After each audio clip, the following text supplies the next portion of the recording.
इस तो अभी हम पहले जो श्लोका है उसके बारे में चर्चा करेंगे। और पिछली बार जो लिया था उसका मैं कुछ पॉइंट्स आपको बताना चाहता हूँ।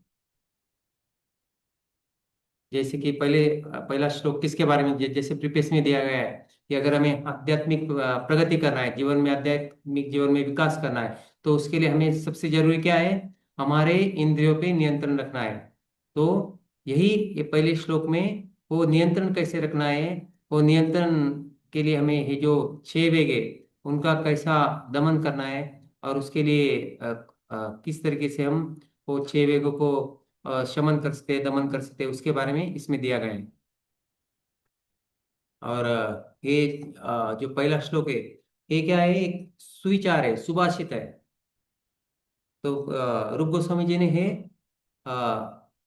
दिया है एक यानी ये आप जो हितोपदेश अलग अलग किताब है उसमें जैसे सुविचार वगैरह रहते हैं, सुभाषित रहते हैं, वैसा ही एक सुभाषित उठा के रूप गोस्वामी जी ने यहाँ पे दिया है। लेकिन यहाँ पे उन्होंने उसका हमें इस तरीके से अर्थ बताया है, उनका जो तात्पर्य दिया है उन्होंने उसका जो उसके बारे में जो बताया है कि हमने ये छह वेग हमारे आध्यात्मिक जीवन के लिए कैसे उनको नियंत्रण में लाना चाहिए।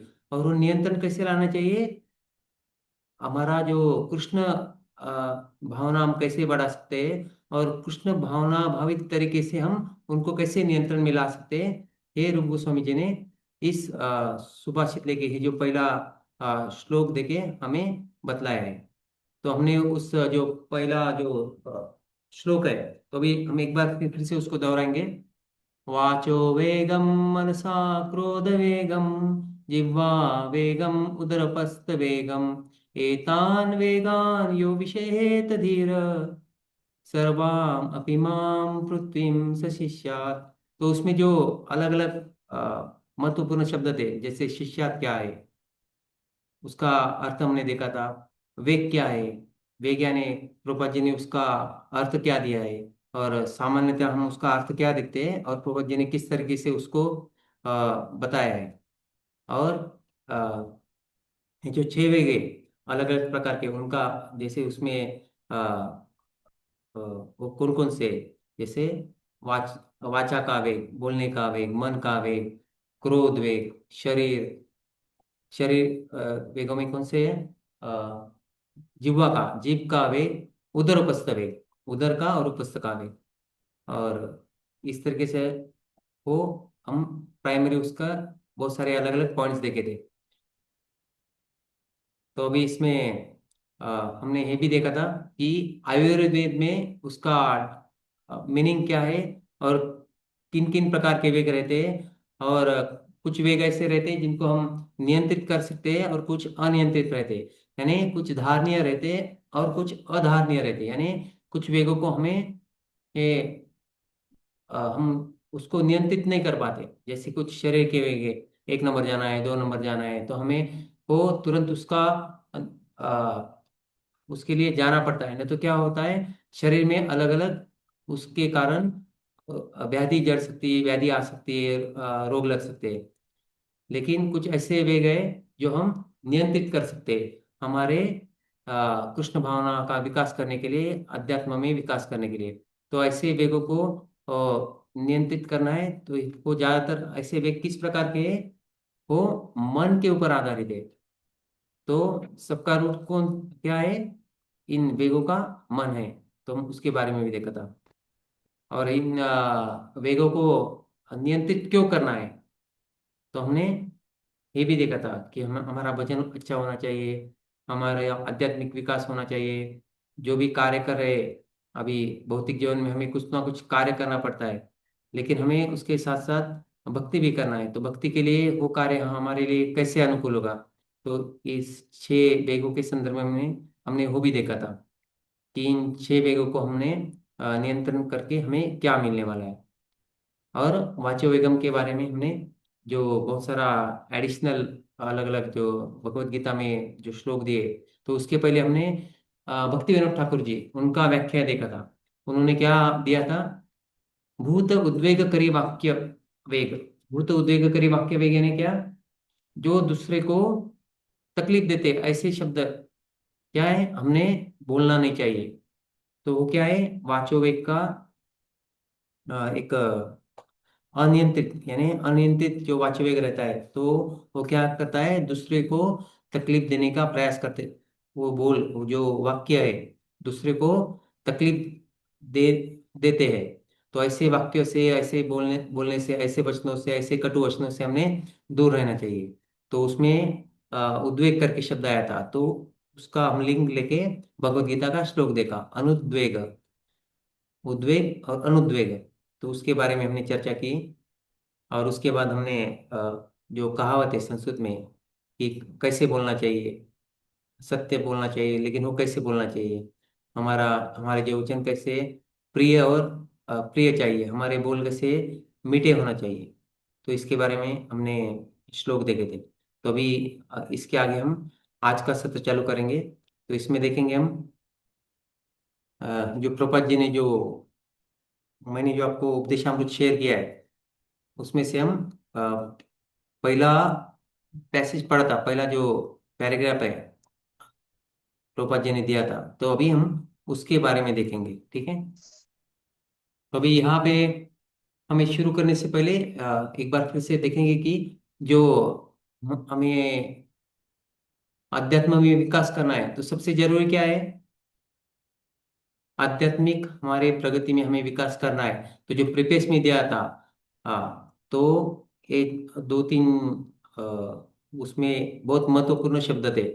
किसी को याद है, अगर हमें अध्यात्म में आगे विकास करना है तो उसके लिए हमें सबसे जरूरी क्या है, पहला हमारा महत्वपूर्ण कर्तव्य क्या है? इंद्रियों को वाणी वश और में करना क्रोध को वश में हाँ, करना। हमारे इंद्रियों को, हमारे इंद्रिय और मन को वश में करना। वश में करने। हाँ, तो अभी ये जो इंद्रियों को वश में करना है, तो ये जो 11 श्लोक दिए उपदेशामृत के, उसमें ये जो इंद्रियों को वश में करना है, ये कौन से श्लोक में आता है, ये हमने पहले सत्र में देखा था। तो कौन से श्लोक है वो, तो हमने अलग अलग तरीके से उसका वर्गीकरण किया था। तो ये पहले 3 श्लोक है, वो इन जो अलग अलग वेग है, यानी हमें आध्यात्मिक प्रगति में कैसे विकास करना है, उसके लिए हमें जो मन और इंद्रियों का नियंत्रण करना है, तो वो इंद्रियों का नियंत्रण हमें कैसे करना है, उनको सहन कैसे करना है, और उनको हमें भगवान की सेवा में कैसे लगाना है, ये किस में दिया है, ये पहले 3 श्लोकों में दिया है। और आगे के 4 से 8 श्लोक जो है, वो हम सत्वगुण में कैसे आ सकते हैं, सत्वगुण का कैसा विकास कर सकते हैं, हमारी शुद्ध भावना कैसे बना सकते हैं, हमारी भावनाओं को हम कैसा उसका शुद्धिकरण कर सकते हैं, और उसको भगवान की सेवा में कैसे लगा सकते हैं। ये 4 से 8 श्लोकों में आएगा। और आगे 9 से 11 जो श्लोक है, उसमें दिया गया है हम गोस्वामी या शुद्ध भक्त कैसे बन सकते हैं। तो अभी आपको एक प्रश्न है कि हमने जो भी पढ़ा है अभी तक, तो आपको मैं एक ट्रेलर दिखाया था, यानी एक संक्षेप में बताया था कि ये किताब क्या है, और किताब का कैसे वर्गीकरण हुआ है अलग अलग तरीके से। तो इस किताब का मुख्य उद्देश्य क्या है?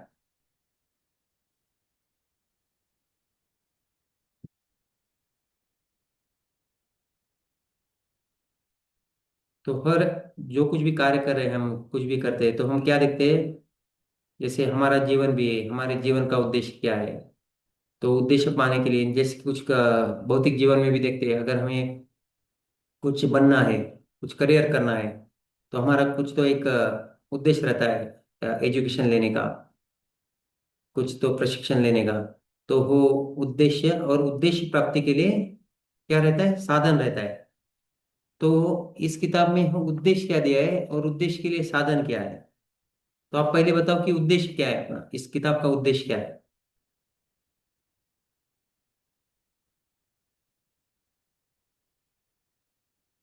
तो इस किताब का उद्देश्य हमने देखा था, इस प्रीफेस में देखा था। हम इस किताब का उद्देश्य क्या है, हमें गोस्वामी बनना है। यानी गोस्वामी कैसे बन सकते हैं, गो यानी इंद्रिय, इंद्रियों को नियंत्रित करके हम गोस्वामी बन सकते हैं, और गोस्वामी बनने के बाद हमें शुद्ध भक्त बनना है। जब तक हम गोस्वामी नहीं बनेंगे तब तक शुद्ध भक्त नहीं बन सकते। और शुद्ध भक्त बनने के बाद ही हम जो भगवान की सेवा में, भगवान की लीलाओं में, राधा कृष्ण की जो अलग अलग लीलाएं, वृंदावन की लीलाएं हैं, उसमें हम क्या हो सकते हैं, उसमें सम्मिलित हो सकते हैं। तो हमारा और इस किताब का जो उद्देश्य है वो क्या है, भगवान की मधुर लीलाओं में सम्मिलित होना। लेकिन उसके लिए क्या करना होगा, हमें पहले गोस्वामी बनना होगा। और गोस्वामी बनने के बाद जब हम शुद्ध भक्त बनेंगे तो उसके बाद इस लीलाओं में हम सम्मिलित होने के मार्ग पे अग्रसर होंगे। तो हमारा ये जो किताब का जो उद्देश्य है वो क्या है, भगवान की लीलाओं में हमें सम्मिलित होना है। तो इसका मार्ग क्या है?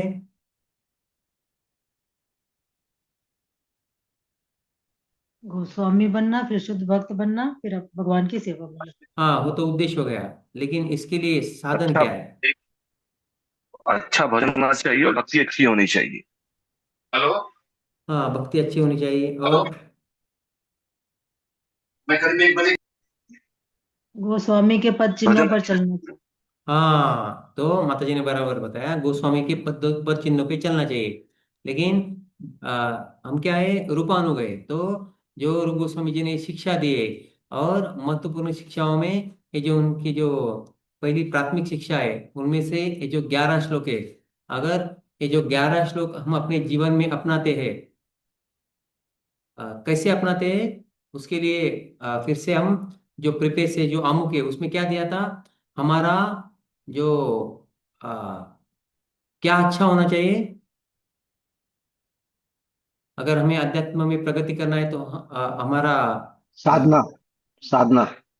हमारा मनोभाव, हमारा मनोवृत्ति, अगर हमें विकास करना है तो हमारा मनोवृत्ति कैसा होना चाहिए, योग्य होना चाहिए। अगर उस योग्य मनोवृत्ति से हम ये जो 11 जो सजेशन नहीं, सजेशन नहीं, क्या है, उपदेश है, इन उपदेशों को हम पालन करते हैं, हमारे जीवन में उसको लागू करते हैं, तो हम ये जो किताब का उद्देश्य है, हमें गोस्वामी बनना है, फिर शुद्ध भक्त बनना है, और भगवान की, राधा कृष्ण के लीलाओं में सम्मिलित होना है, तो उद्देश्य, उस उद्देश्य प्राप्ति के तरफ हम अग्रसर हो सकते हैं। ठीक है, तो अभी हम आगे बढ़ेंगे। तो आपको ये याद रखना है, आप ये नोट डाउन कर कर सकते हैं। और अभी ये किस लिए, आपको समझने के लिए। और आपका जितना समझ अच्छा होगा, आप आपकी भाषा में परीक्षा में अच्छी तरह लिख सकते हैं। तो अभी यहाँ पे हम आगे देखेंगे कि हर एक कोई व्यक्ति जो भी सामान्य व्यक्ति क्यों ना हो, उसको क्या क्या चाहिए जीवन में, आनंद चाहिए, यश चाहिए, और क्या चाहिए, तीसरा चीज है प्रेम चाहिए। अगर आप किसी को भी देखेंगे, किसी भी व्यक्ति को, उसको क्या चाहिए, ये तीन चीजों की उसको आवश्यकता है, आनंद की, यश की, और प्रेम की। तो लेकिन ये कैसे मिल सकता है, जब हम इन वेगों को अगर नियंत्रित कर सकते हैं, तो हम इन तीन चीजों को जीवन में पा सकते हैं। तो इस श्लोक में वैसे दिया है, अगर हम इन चीजों के ऊपर नियंत्रण कर सकते हैं तो पूरे संसार में हम शिष्य बनाने के लायक बन सकते हैं। तो आजकल की जो मॉडर्न मैनेजमेंट गुरु है वो भी क्या कहते हैं, private victory comes before public victory. तो अगर हम आत्मसंयमित है, अगर हम आत्मसंयमित हो गए, अपने जो वेगों के ऊपर हमने नियंत्रण पा लिया, तो क्या होगा, तो जो लोक प्रभाव है, लोगों के ऊपर जो नियंत्रण है, लोगों के ऊपर हमारा जो प्रभाव है, हम कैसे डाल सकते हैं, उसके लिए पहले हमें खुद के ऊपर नियंत्रण लाना पड़ेगा। तभी हम बाकी लोगों के ऊपर, पब्लिक के ऊपर क्या है, नियंत्रण ला सकते हैं। ऐसा ये जो मॉडर्न मैनेजमेंट गुरु है वो भी ऐसा ही सिखाते हैं। तो हम इस रूप गोस्वामी जी ने जो आध्यात्मिक किताब दिया है, उपदेशामृत, उस तो अभी भौतिक जीवन में तो हम ये देखते हैं, तो ये अध्यात्म के लिए तो बहुत ही आवश्यक है कि हमने आत्मसंयम करना चाहिए। तो अभी जो पहला श्लोक है उसमें ये 6 वेगों के बारे में दिया गया है। और इनके बारे में क्या दिया गया है कि ये वेग आते कैसे, वो उत्पन्न कैसे होते हैं। दूसरा क्या दिया गया है, उनको हमने सहन कैसे करना चाहिए, यानी उनको टॉलरेट कैसे करना चाहिए। वो अगर जैसे अलग अलग जो वेग दिए, वाचो वेग, मन मन का वेग, क्रोध का वेग, तो आते हैं तो हम उसको सहन नहीं कर पाते, तो उसको सहन कैसे करना है। फिर आगे का उसका और एक स्टेज दिया है कि वो अगर हम जो वेग को जानते हैं वो कैसे आ रहे हैं, उसको कैसे सहन करना है, और उसको हमें कैसे भगवान की सेवा में लगाना है, कैसे भगवान की सेवा में इन वेगों को संलग्न करना है। तो ये सारा प्रभुपाद जी ने अपने इन तात्पर्य में दिया है। तो अभी हमने एक जो तात्पर्य है पिछली बार पढ़ा था, कहाँ तक पढ़ा था हमने। तो अभी इसका हम अनुवाद पढ़ेंगे।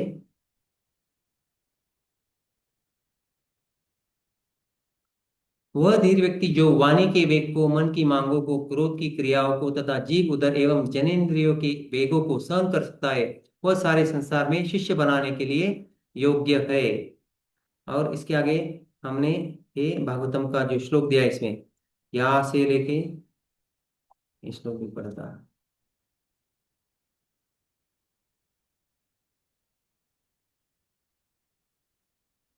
हाँ, तो हम यहाँ तक आए थे कि अतएव असली प्रायश्चित्त तो हमारी सुप्त कृष्ण भावनामृत को जागृत करना है। तुमने यहाँ तक सिर्फ रीडिंग किया था, पढ़ा था। तो अभी इसके ऊपर हम चर्चा करेंगे। तो अभी हम देखेंगे कि इसमें प्रभुपाद जी ने भागवतम का श्लोक दिया है। तो इसका जब अनुवाद देखते हैं हम, अनुवाद में तो ये 6 वेगों को कैसे नियंत्रण में लाना है और कैसे हम शिष्य बना सकते हैं, इसके बारे में ही दिया है। लेकिन यहाँ पे कुछ भागवतम की चर्चा नहीं हुई है। लेकिन प्रभुपाद जी ने वो सारा जो वेगों के बारे में कुछ कहने के बजाय जो शुरुआत है वो डायरेक्ट कैसे की है, इस भागवतम के बारे में चर्चा किया है। और उसमें भी क्या किया प्रभुपाद जी ने कि बताया कि हम पश्चाताप जो परीक्षित महाराज है वो सुखदेव गोस्वामी से पूछ रहे हैं कि ये पश्चाताप का विधि जो दिया है उसके बारे में इसमें चर्चा हुआ है। तो उसमें ये जो चर्चा हुआ है तो उसमें क्या दिया गया है कि परीक्षित महाराज इनको पूछते हैं, सुखदेव गोस्वामी जी को। अभी जैसे परीक्षित महाराज एकदम बुद्धिमान व्यक्ति है, बुद्धिमान राजा थे, और उनको ऐसे बिफिटिंग यानी उनके समान ही ऐसे योग्य उनको गुरु मिले थे, वो जो सुखदेव गोस्वामी। अभी यहाँ पे हम देख सकते हैं कि ये जो इसका भागवतम का छठा अध्याय पहला श्लोक, ये छठा छठा स्कंद पहला श्लोक, ये छठा अध्याय, छठा स्कंद पहला अध्याय और 9वां और 10वां श्लोक है। तो अभी ये छठे स्कंद में परीक्षित महाराज ये प्रश्न सुखदेव गोस्वामी जी को पूछ रहे हैं। अभी यहाँ तो उनको क्या कहा गया है, एकदम बुद्धिमान राजा थे और उन्होंने बहुत सारे बुद्धिमान प्रश्न किए थे उनको। तो अभी यहाँ पे उन्होंने ऐसा प्रश्न पूछा उनको कि ये जो हम देख देख सकते हैं कि परीक्षित महाराज ने सुखदेव गोस्वामी से अनेक बुद्धिमत्तापूर्ण प्रश्न किए। इनमें से एक प्रश्न था, यदि लोग अपनी इंद्रियों को वश में नहीं कर सकते तो वे प्रायश्चित्त क्यों करते हैं। तो अभी यहाँ पे ये प्रश्न उन्होंने क्यों पूछा, क्योंकि यहाँ जो यहाँ तक उन्होंने ये 5 स्कंद पूरा सुन लिया था। उसके सुनने के बाद वो जो भी उन्होंने बताया, सुखदेव गोस्वामी जी ने उनको जो ज्ञान दिया था 5 स्कंद में, और 5वें स्कंद में अलग अलग नरकों का जो जीवात्मा है अगर पाप करता है किस नरक में जाता है, क्या क्या उसको सजा होती है, इसके बारे में वर्णन किया है।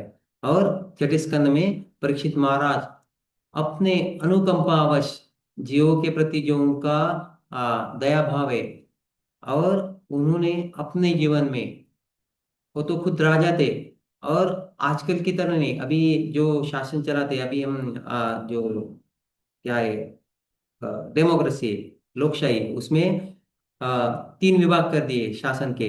एक न्याय प्रणाली अलग है, जो शासन प्रणाली अलग है, फिर वो मंत्रिमंडल अलग रहता है। लेकिन उस समय राजा ही ये सब कुछ देखता था। तो उसमें राजा खुद ही अलग अलग लोगों को दंडित करता था, उनको शिक्षा देता था, सजा देता था। तो ऐसे उन्होंने बहुत सारे लोगों को क्या किया था, शिक्षाएं दी थी। और ऐसे बहुत लोगों को देखा था जो शिक्षा होने के बाद भी क्या है, फिर से वो वही कार्य करते थे, और फिर से वो पश्चाताप करते थे, और फिर से वो कारागार में वो शिक्षा पाने के लिए आते थे। तो इसलिए ये परीक्षित महाराज पूछ रहे कि ये करने का क्या लाभ है। अगर कोई अपने इंद्रिय को वश में नहीं कर रहा है, फिर से वो अ, भौतिक सुख के लिए, इंद्रिय तृप्ति के लिए फिर से पाप करते जा रहा है, और पाप करके फिर से प्रायश्चित कर रहा है, फिर से पाप कर रहा है, फिर से वो इंद्रिय सुख में लगा है, और फिर से वो उस पाप के कारण, प्रायश्चित के कारण क्या है, फिर से अलग अलग क्या योनि में जा रहा है, निम्न योनि में जा रहा है, नहीं तो नरक में सजा काट रहा है। तो ये प्रायश्चित का कुछ लाभ ही नहीं है। तो अभी जब परीक्षित महाराज ऐसा पूछते, तो सुखदेव गोस्वामी हो गुस्सा नहीं होते, क्योंकि सुखदेव गोस्वामी उनको पता है अभी कोई भी जो गुरु रहते, वो अपने शिष्य को अ, उसके स्तर के अनुसार वो उनके प्रश्न का उत्तर देते।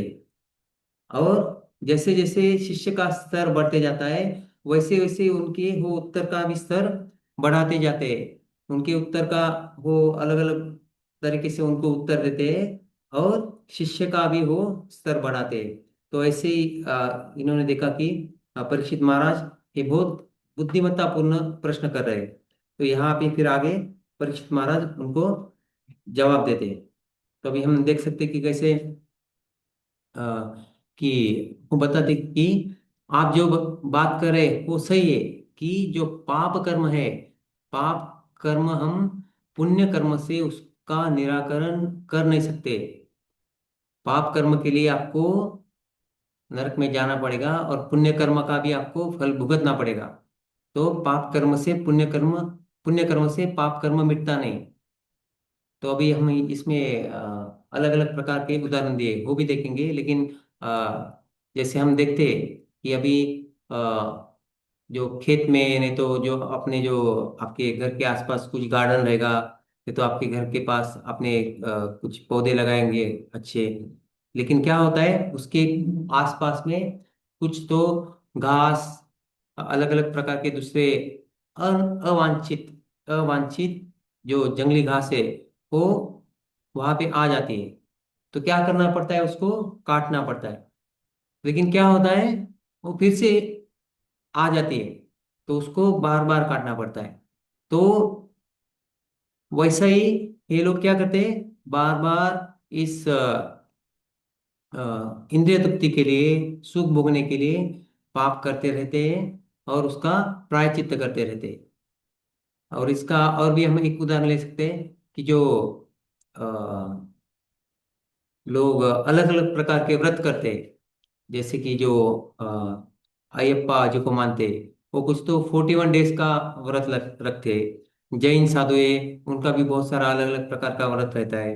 जो एक कम्युनिटी के लोग हैं जो रोजे रखते हैं। लेकिन क्या है, जैसे ही उनका हो व्रत हो जाता है, वो दिन उपवास का दिन हो जाता है, वैसे ही अगले दिन क्या है, अगले दिन नहीं तो अगली रात को जैसे उनका वो पारना समय हो जाता है, उपवास छोड़ने का, व्रत छोड़ने का, तो फिर से वो पूरा जितना उन्होंने उपवास किया था, जितना उन्होंने कंट्रोल किया था, नियंत्रण रखा था, सारा उनका संयम वो पूरा उसका भरपाई कर लेते। वो पूरा जो खाना है नहीं खाना है वो शुरू हो जाता है। तो इससे क्या है, वो कुछ व्रत का एक ऐसा अ, हम पॉजिटिवली अगर देखेंगे तो उसका कुछ ऐसा लाभ नहीं है। एक सिर्फ वो एक कर्मकांड की तरह कर रहे हैं।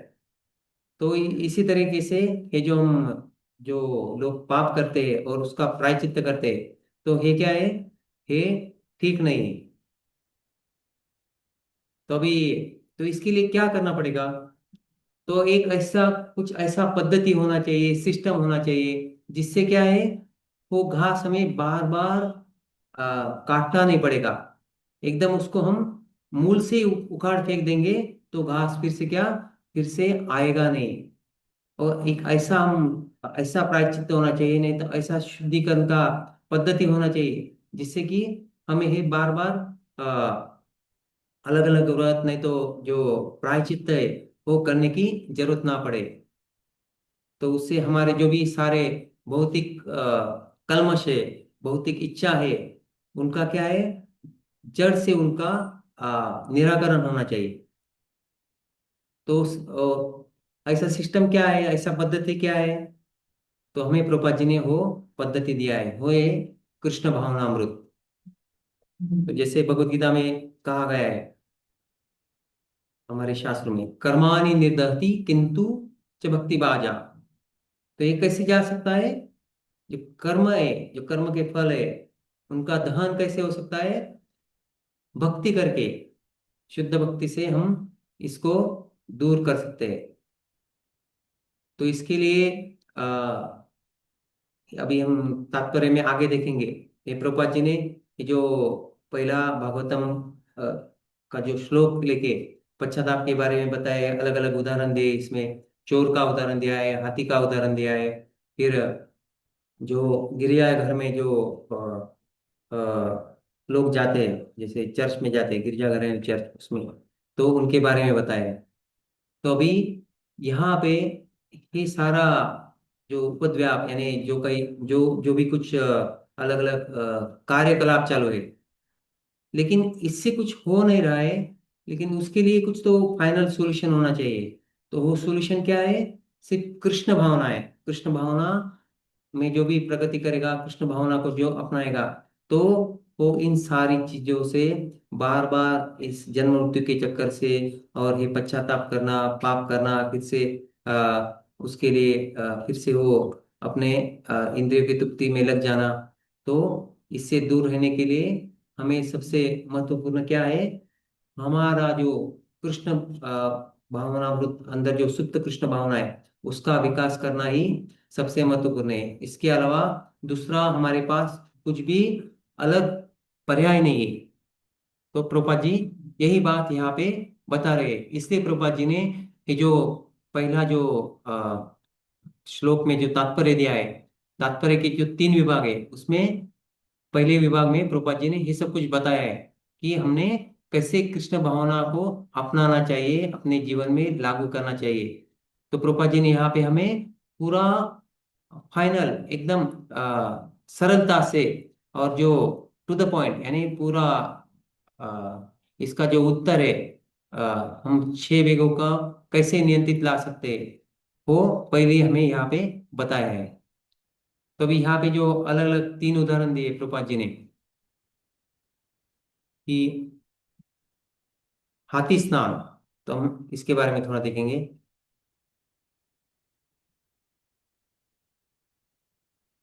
चोर का पहले चोर का उदाहरण दिया है। एक चोर भली भांति जानता है कि वह चोरी करने पर पकड़ा जा सकता है। तो अभी ये जो चोर है, तो चोरी करता है वो, तो इसमें 3 तरह के, तीन ने हम 4 तरह के लोग देख सकते हैं, जो सिर्फ देख के समझ जाते हैं कि हमें चोरी नहीं करना है। उसने देख लिया है कि अन्य चोर क्या है, कि ये चोरी नहीं करना चाहिए, ऐसा शास्त्रों में दिया है। तो दूसरे प्रकार के लोग क्या रहते हैं, जिन्होंने सुना है कि चोरी करने से क्या है, अगर चोरी करेंगे तो हमें दंड मिलेगा, हमें कारागृह में जाना पड़ेगा। तो वो सुन के हो उससे दूर रहते। तीसरे प्रकार के चोर रहते हैं, उनको देख के सुन के भी समझ में नहीं आता, तो वो कम बुद्धिमान कहा गया है। तो ऐसे कम बुद्धिमान लोगों लोगों को क्या है, अनुभव की जरूरत रहती है। तो फिर वो क्या करते हैं, चोरी करते हैं। चोरी करने पे पकड़े जाते हैं। पकड़े जाने पे उनको कारागृह में डाला जाता है। वहां पे उनको फिर शिक्षा होता है, शिक्षा होता है ने उनको सिखाया भी जाता है कि आपको ये चीज फिर से दोबारा नहीं करना है। और उनको शिक्षा का दूसरा मतलब है कि उनको दंडित भी करते हैं। यानी उनको दंड भी होता है, उनको मारा जाता है, पीटा जाता है। तो इस तरह हो जब ऐसा अनुभव आता है तो वो दूसरी बार ये चीजें नहीं करते। लेकिन चौथे प्रकार के जो लोग रहते, लुच्चे लोग, यानी हम बोल सकते हैं उनको धूर्त, और क्या यहाँ पे वर्णन किया गया है, जो धूर्त है, कम बुद्धिमान है, ऐसे जो लोग रहते हैं तो वो क्या है, चोरी करते हैं, पकड़े जाते हैं, जेल कारागृह में जाते हैं। वहां पे वो शिक्षा यानी दंडित भी होते हैं। उनको कहा भी जाता है अगर आप फिर से करोगे तो आपको दंड होगा, ज्यादा से ज्यादा दंड होगा, आपको मारा जाएगा। जैसे अभी मार खा रहे हैं, फिर से आपको वैसे ही और मार पड़ेगा और पिटाई होगा। लेकिन फिर भी क्या है, वो फिर से वही कार्य करते हैं और फिर से वो कारागृह में आते हैं। बार बार वो सजा काटते हैं और कारागृह में आते हैं। ऐसे रूपा जी कहते हैं, ऐसे फूल रास्कल लोग, उनके लिए क्या है, ऐसे मूर्ख और दुष्ट लोगों के लिए कुछ मार्ग नहीं। तो अभी जैसे हम देखते हैं कि जो पहले जो लोग रहते, अ, भौतिक जीवन में भी हम देखते हैं कि समझने वालों को इशारा ही काफी होता है। तो ऐसे जो बुद्धिमान लोग रहते, इन सारी चीजों से दूर रहते। दूसरे लोग तो अनुभव से जो ज्ञान ग्रहण करते। लेकिन ये जो चौथे प्रकार के लोग हैं, तो उनके लिए फिर प्रभुपाद जी ने यहाँ पे उसीलिए ये भागवतम का श्लोक उन्होंने दिया है कि यहाँ पे उनका जो गति है वो कैसे अच्छा हो सकता है। तो अभी हम आगे का उदाहरण देखेंगे।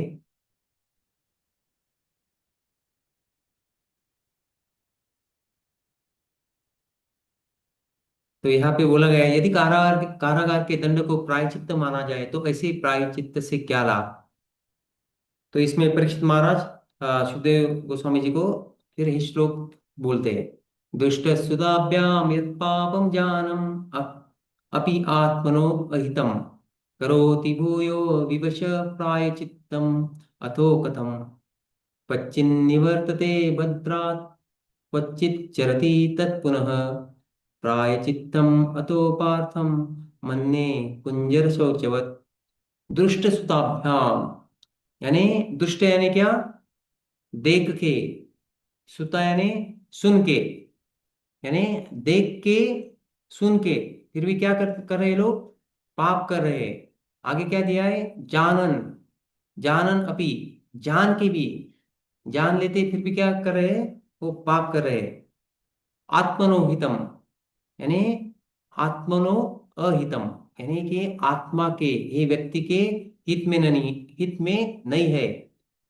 तो क्या नहीं है, जो देख के, सुन के और जान के भी पाप कर रहा है, ये व्यक्ति के अहित में है। तो वो क्यों कर रहे हैं, करोति भूयो विवश, विवश होके हो कर रहे हैं। और उसके लिए क्या है, तो उनके लिए प्रायश्चित का क्या मतलब, प्रायश्चितम अथोकतम, तो क्वचिन निवर्तते, यानी किंचित हो गया करते हैं, इस तरीके से पाप करते रहते हैं और पुनः पुनः उसका वो पाप करते हैं, उसका प्रायचित्त करते हैं। और ऐसे प्रायचित्त को क्या कहा गया है, प्रायचित्तम अथोपार्तम मन्ने कुंजर शौचवत। तो ऐसा जो प्रायचित्त है, जो कुंजर शौचवत जैसा है, कुंजर यानी हाथी और शौच यानी स्नान, हाथी के स्नान जैसा है। उन्होंने प्रायश्चित की तुलना हाथी के स्नान से की है। हाथी भले ही नदी में भली भांति स्नान कर ले, किंतु जैसा ही वह किनारे पहुंचता है तो फिर से वो धूल छिड़क लेता है। तो हाथी जैसे कितना टाइम नहाता है वो, 1 घंटा 2 घंटा अच्छे से नहाता है। और इतना नहाने के बाद जब वो किनारे आ जाता है तो फिर से वो अपने शरीर पे धूल छिड़क लेता है, फिर से खुद को गंदा कर लेता है। तो अभी प्रोपा जी ने यहाँ पे चोर का उदाहरण दिया है, इस हाथी का उदाहरण दिया है। और आगे प्रभुपाद जी ये इनका उदाहरण देंगे जो चर्च में जाते हैं। लेकिन यहाँ पे हम देख रहे हैं इसी प्रकार अनेक आध्यात्मिक अनुशीलन करने वाले हरे कृष्ण महामंत्र का जप करते हैं और साथ ही यह सोचकर अनेक निषिद्ध कर्म भी करते हैं।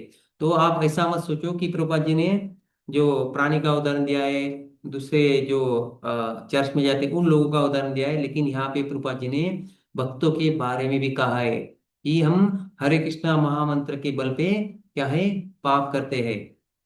तो हमने यह सोचकर कि हम पाप क्या, ये जो पाप कर रहे हैं, जब करने से वो पाप हमारे नष्ट हो जाएंगे, तो ये ठीक नहीं है। तो यहाँ पे उसके बारे में बताया कि भगवान नाम का कीर्तन करते समय जो 10 प्रकार के अपराध किए जा सकते हैं, उनमें से एक अपराध क्या है, नामनो बलाद यस्य ही पाप बुद्धि ही। यानी जो 10 अपराध है उसमें से 7वां अपराध क्या है, जो हरे कृष्ण महामंत्र के बल पे पाप करता है, पाप कर्म करता है, तो वो जो एक बिल्कुल। क्या अपराध माना गया है। तो इसलिए हरे कृष्ण महामंत्र का जो जप का जो बल है, उसके आधार पे हमने पाप कर्म नहीं करना चाहिए। तो प्रभुपाद जी ने यहाँ पे भक्तों के लिए विशेष रूप से ये उदाहरण दिया है। तो अब आगे देखते हैं हम, जो ईसाई लोग हैं वो कैसे क्या करते हैं, जब वो अ, पूरा हफ्ता पाप कर लेते हैं और शनिवार को वो गिरजाघर चर्च में जाते हैं, और वहाँ पे वहाँ के जो उनके जो गुरु है, पादरी है, उनसे वो क्या है, क्षमा याचना मांगते हैं। उनके समक्ष वो उनका जो पाप किया है वो सारा कबूल करते हैं, उनके सामने प्रार्थना करते हैं कि इस अभी हमने ये जो पाप कर लिया है, इस पाप से हमें मुक्त करो, हम आगे इसको नहीं करेंगे। और आ, वो पाप के बदले में उसको मुक्ति चाहिए, वो पाप से मुक्ति चाहिए, तो इसलिए वो क्या करते हैं, उनको कुछ तो डोनेशन देते, कुछ तो रकम देते, वो सजा के तौर पे कुछ तो उनका वो पाप निवारण हो इसलिए। तो इस तरीके से वो शनिवार को चर्च में जाके अपना गुनाह जो भी पाप किए वो कबूल करते हैं, वो उनके पादरी के सामने समक्ष रखते हैं। लेकिन जैसे ही रविवार आ जाता है, फिर से वो क्या है, अपने पाप कर्म में लग जाते हैं। वो भूल जाते हैं कि मैं कल ही चर्च में गया था और वहां पे मैंने ऐसा ऐसा पूरा प्रायश्चित्त किया है, लेकिन जैसे वो घर जाते हैं, वो सब क्या है, उनका भूल जाते हैं और अपने अ, दैनंदिन यानी रोज के पाप कर्मों में वो लग जाते हैं। तो अभी इसको गलत क्यों कहा गया है। अभी यहाँ पे उन्होंने जो पादरी है, जो भी उनके जो गुरु है, वहां पे जो जाके उनका बोलते कि हम आगे नहीं करेंगे, तो उसमें ये जो पद्धति है उनकी, तो उसमें क्या हो गया, और भी उन्होंने उसका मजाक बना दिया। जैसे कि कुछ लोग क्या करने लगे कि अभी देखो हमने आपको ये पैसा दिया, चंदा दिया, हमने जो पाप किया है उसके उसको निराकरण करने के लिए आप ये जैसे वो क्रिश्चियन समाज में उनका एक रीति है कि आपने जो भी आपका कमाई है उसका 10%, 1% कुछ तो आपको ये चर्च के लिए देना चाहिए। तो इससे क्या है, आप जो भी अलग अलग माध्यम से धन संचय करे, धन अर्जित करे, तो आपको उस पाप का फल नहीं मिलेगा। तो वो पाप कर्म से आप दूर हो जाएंगे। और इस पाप के लिए भी जो अपने जो अलग अलग पाप करते हैं, जो शनिवार को गिरजाघर में जाके, तो उसके लिए भी हो वहां पे चंदा दे दे। तो कुछ लोग क्या करने लगे, तो एडवांस में हो चंदा देने लग गए। ये बोले कि हम अगले हफ्ते भी जो पाप करेंगे उसके लिए भी आप क्या करो, अभी से पैसा लेके रखो। तो इस प्रकार से उन्होंने ये पद्धति का मजाक बना दिया। तो इसके बारे में एक उदाहरण आता है, एक रहता है सैम, और एक रहता है सैम डिसूजा और पीटर कामड़े। एक पीटर कामड़े, एक लड़का मुझे मिला था, उसका नाम ऐसा ही था। तो हम ऐसा उदाहरण ले सकते हैं। तो वो दोनों मित्र थे। तो एक बार क्या है, उनका इस गिरिजाघर में चर्च में वो आपस में मिलते हैं, और वो बहुत समय के बाद मिलते हैं, फिर उनका गपशप होता है, बात करते हैं, और फिर पूछते हैं तो आपका इधर चर्च में आना कैसे हुआ। तो वो बताते, तो फिर श्याम बताता है कि मैं हमेशा आता हूँ, और यहाँ पे जो फादर है, जो पादरी है, तो वो हमारे पापों का निराकरण करता है।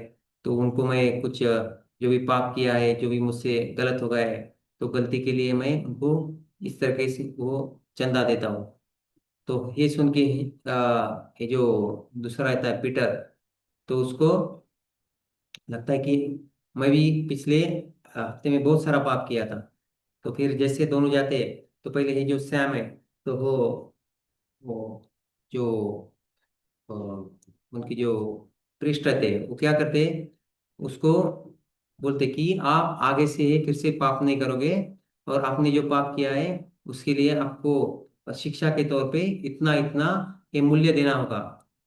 आपको 7 या 8 डॉलर इतना कुछ तो मूल्य देना होगा। तो वैसे वो उनको दे देता है, और वहां से निकल जाता है। फिर ये सब है जो उसका जो दोस्त है पीटर, वो देखते रहता है।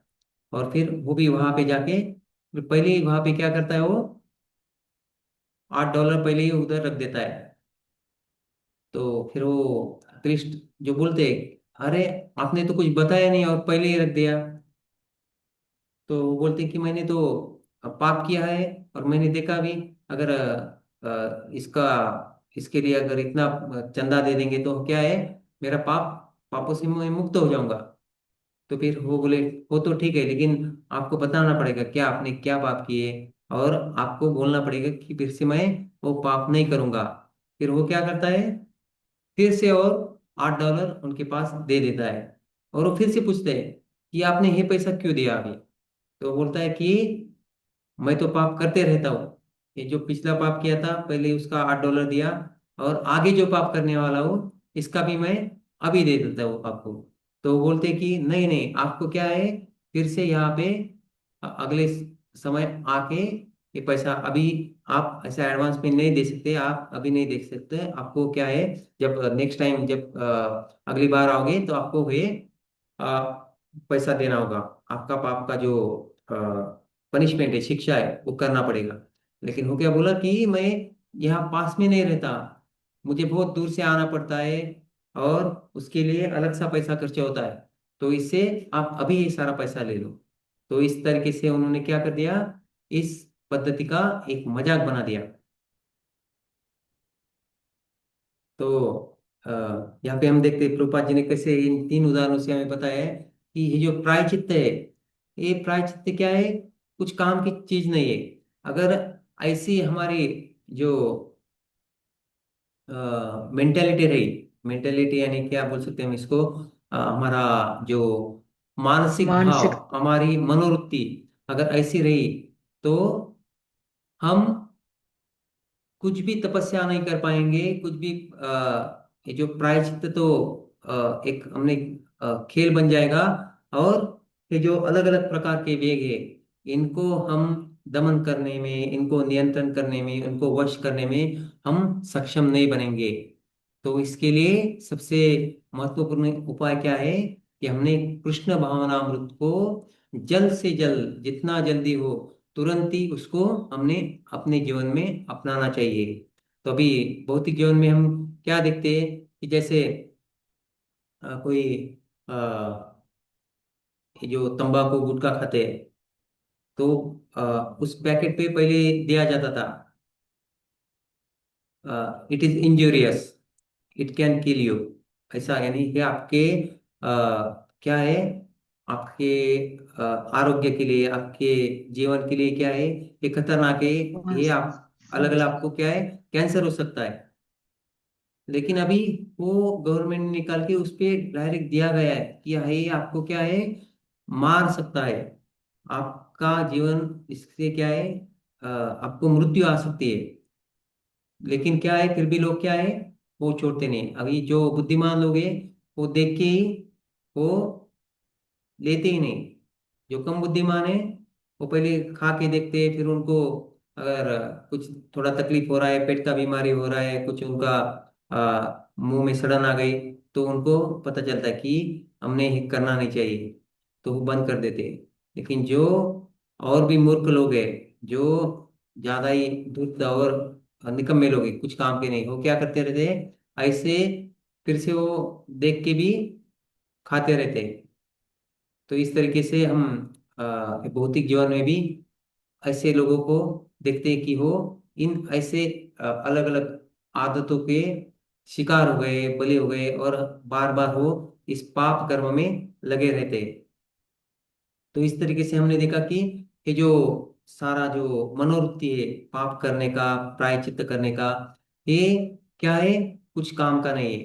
तो इसके लिए क्या है, कृष्ण भावना का जो अमृत है, जो कृष्ण भावना हमने अपने जीवन में तुरंत, जैसे हमें पता चला कि यही क्या है, फाइनल एंड लास्ट, यानी एक अच्छा और एक प्रभावी एक मार्ग है, इसको हमने तुरंत अपने जीवन में उतारना चाहिए। तो अभी ये जो पूरा जो पैराग्राफ है, जो परिच्छेद है, हम उसको एक टाइटल दे सकते हैं, एक उसको शीर्षक दे सकते हैं। इसका शीर्षक क्या आएगा कि असली प्रायश्चित क्या है। तो इस असली प्रायश्चित क्या करना चाहिए वो प्रभुपाद जी ने इसमें दिया है। तो अभी प्रभुपाद जी आगे क्या, आगे जो पैसेज है इसमें जो दिया है परिच्छेद, तो हम वो पढ़ेंगे। तो आप में से कोई पढ़ सकता है? हरे कृष्णा। हरे कृष्णा प्रभु जी, कहाँ से पढ़ना है? आ, सुप्त कृष्ण भावनामृत को जागृत करना है, इसका लास्ट वो सेंटेंस था। आगे है असली पश्चाताप तो वास्तविक ज्ञान की प्राप्ति है। जी प्रभु। असली पश्चाताप तो वास्तविक ज्ञान की प्राप्ति है और इसकी एक प्रमाणिक विधि होती है। जब कोई नियमित रूप से स्वच्छ रहने की प्रक्रिया का पालन करता है तो वह बीमार नहीं पड़ता। मनुष्य जीवन कुछ निश्चित सिद्धांतों के अनुसार अपने मूल ज्ञान को पुनर्जागृत करने के निमित्त होता है। ऐसे नियमित जीवन को तपस्या कहा जाता है। कोई भी मनुष्य तप तथा ब्रह्मचर्य, मनोनिग्रह, इंद्रिय निग्रह, दान, सत्य, शुद्धि तथा योगासन का अभ्यास करके धीरे धीरे असली ज्ञान के स्तर पर या कृष्ण भावना अमृत के स्तर तक ऊपर उठ सकता है। किंतु यदि इतना कोई इतना भाग्यशाली हो कि उसे शुद्ध भक्त की संगति प्राप्त हो सके तो वह सरलता से योग प्रक्रिया द्वारा मन को वश में करने के सभी अभ्यासों का अतिक्रमण केवल कृष्ण भावना अमृत के विधि निषेधों का अनुसरण कर में परमेश्वर की सेवा में संलग्न रहकर कर सकता है। कृष्ण भावना अमृत के विधि निषेध इस प्रकार हैं: अवैध मैथुन से दूर रहना, मांसाहार ना करना, नशा ना करना तथा जुआ ना खेलना। श्री रूप गोस्वामी इसी विधि की संस्तुति कर रहे हैं। तो आगे अभी पढ़ना। हम देखेंगे, नहीं बस अभी हम इसका जो ये जो पहला विभाग है इसमें, तो इसका यहाँ पे प्रभुपाद जी आगे का सॉल्यूशन दे रहे हैं कि ये हमें जो पश्चाताप है वो नहीं करना चाहिए, और हमने कृष्ण भावनामृत को अपनाना चाहिए। तो कृष्ण भावनामृत को कैसे अपनाना चाहिए, तो इसके बारे में उन्होंने आगे दिया है कि इसमें उन्होंने दो तरीके की जो तपस्या है उसके बारे में बताया है। तो दो प्रकार के मार्ग कौन से है, तो एक सामान्य मार्ग है जो हम पहले से अलग अलग प्रकार के व्रत कर रहे, देवी देवताओं की पूजा कर रहे, अपने इंद्रियों को नियंत्रण में लाने के लिए अलग अलग हम उपासना पद्धति अपना रहे। तो अभी एक मार्ग दिया गया है, और दूसरा दिया गया है कि कृष्ण भावनामृत का मार्ग है वो। तो अभी प्रोपा जी यहाँ पे ये दोनों मार्ग का क्या कर रहे हैं, विश्लेषण कर रहे हैं, उनको उनका वो कंपेयर कर रहे हैं, यानी दोनों मार्ग का वो तुलना कर रहे हैं। और हमें जो सही मार्ग है, जो कृष्ण भावना का मार्ग कैसे सही है, वो यहाँ पे उन्होंने बताया है। तो अभी हमने जो ये पढ़ लिया है परिच्छेद, तो उसमें आप ठीक से देख सकते हैं कि यहाँ पे ये जो पहला मार्ग है, तो उसको हम कह सकते हैं सामान्य तप। और जो कृष्ण भावनामृत का जो मार्ग है उसको हम क्या कहेंगे, दिव्य तप।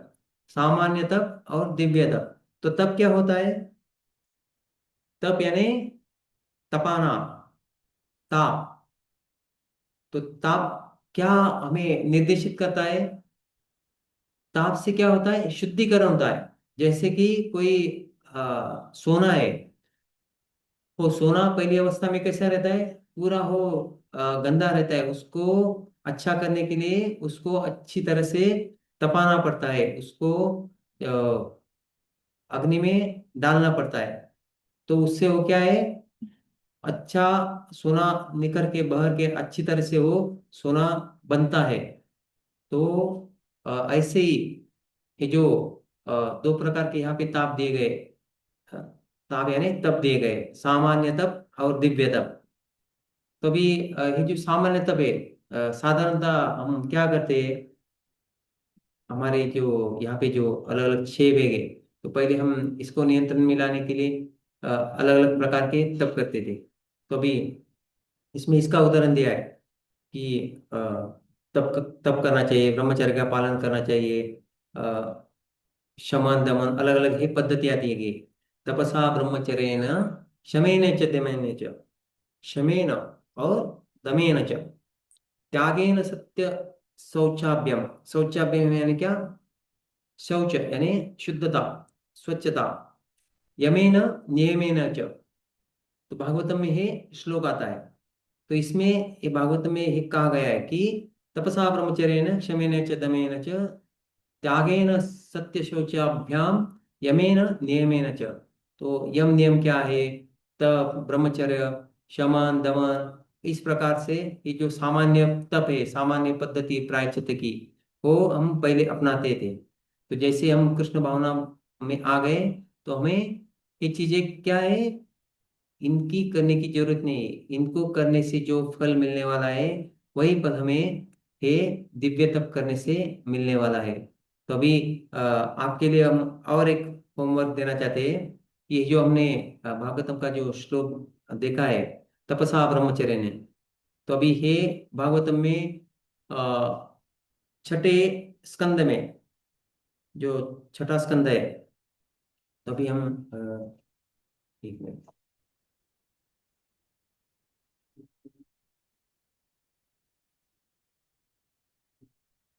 ये इसके बारे में जो वर्णन करते हैं कौन, सुखदेव गोस्वामी, जो और परीक्षित महाराज को उनका उत्तर हो देते हैं।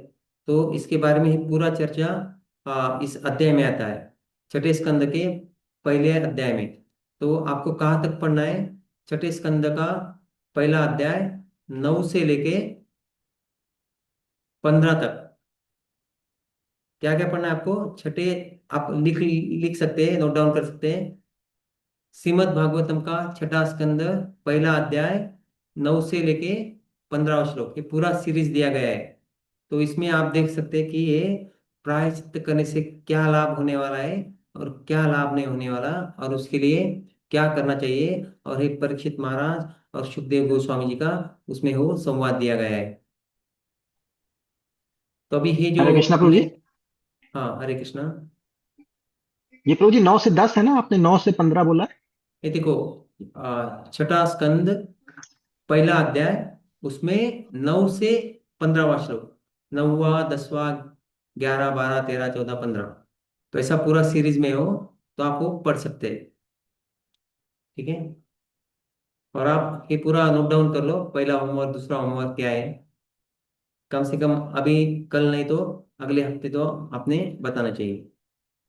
तो अभी ये जो हमने सामान्य तप के बारे में देखा, लेकिन ये सामान्य तप और ये दिव्य तप, जो सामान्य तप है वो क्या है, कृष्ण से संबंधित नहीं है, इसलिए उसको क्या कहा गया है, सामान्य तप। लेकिन जो कृष्ण से संबंधित है, तो वो जो दिव्य तप है, तो वो क्या क्या है, तो उसके हम एक उदाहरण लेके उसको समझ सकते हैं। जैसे कि हम डॉक्टर के पास जाते हैं, तो डॉक्टर हमें क्या है, अ, 3 चीजें बताता है, प्रिस्क्रिप्शन, प्रोस्क्रिप्शन भी देता है, और उसका सलाह मेडिकल एडवाइस देता है। यानी प्रिस्क्रिप्शन का मतलब यानी कि वो कुछ लिख के देता है, कि बोलता है कि आपने ये चीजें करनी चाहिए, इसका पालन करना चाहिए। और कुछ चीजें ऐसे बोलते हो कि आपने ये नहीं करना चाहिए, कुछ करना चाहिए कुछ नहीं करना चाहिए, कुछ करना नहीं चाहिए, उसको क्या कहते हैं, परहेज।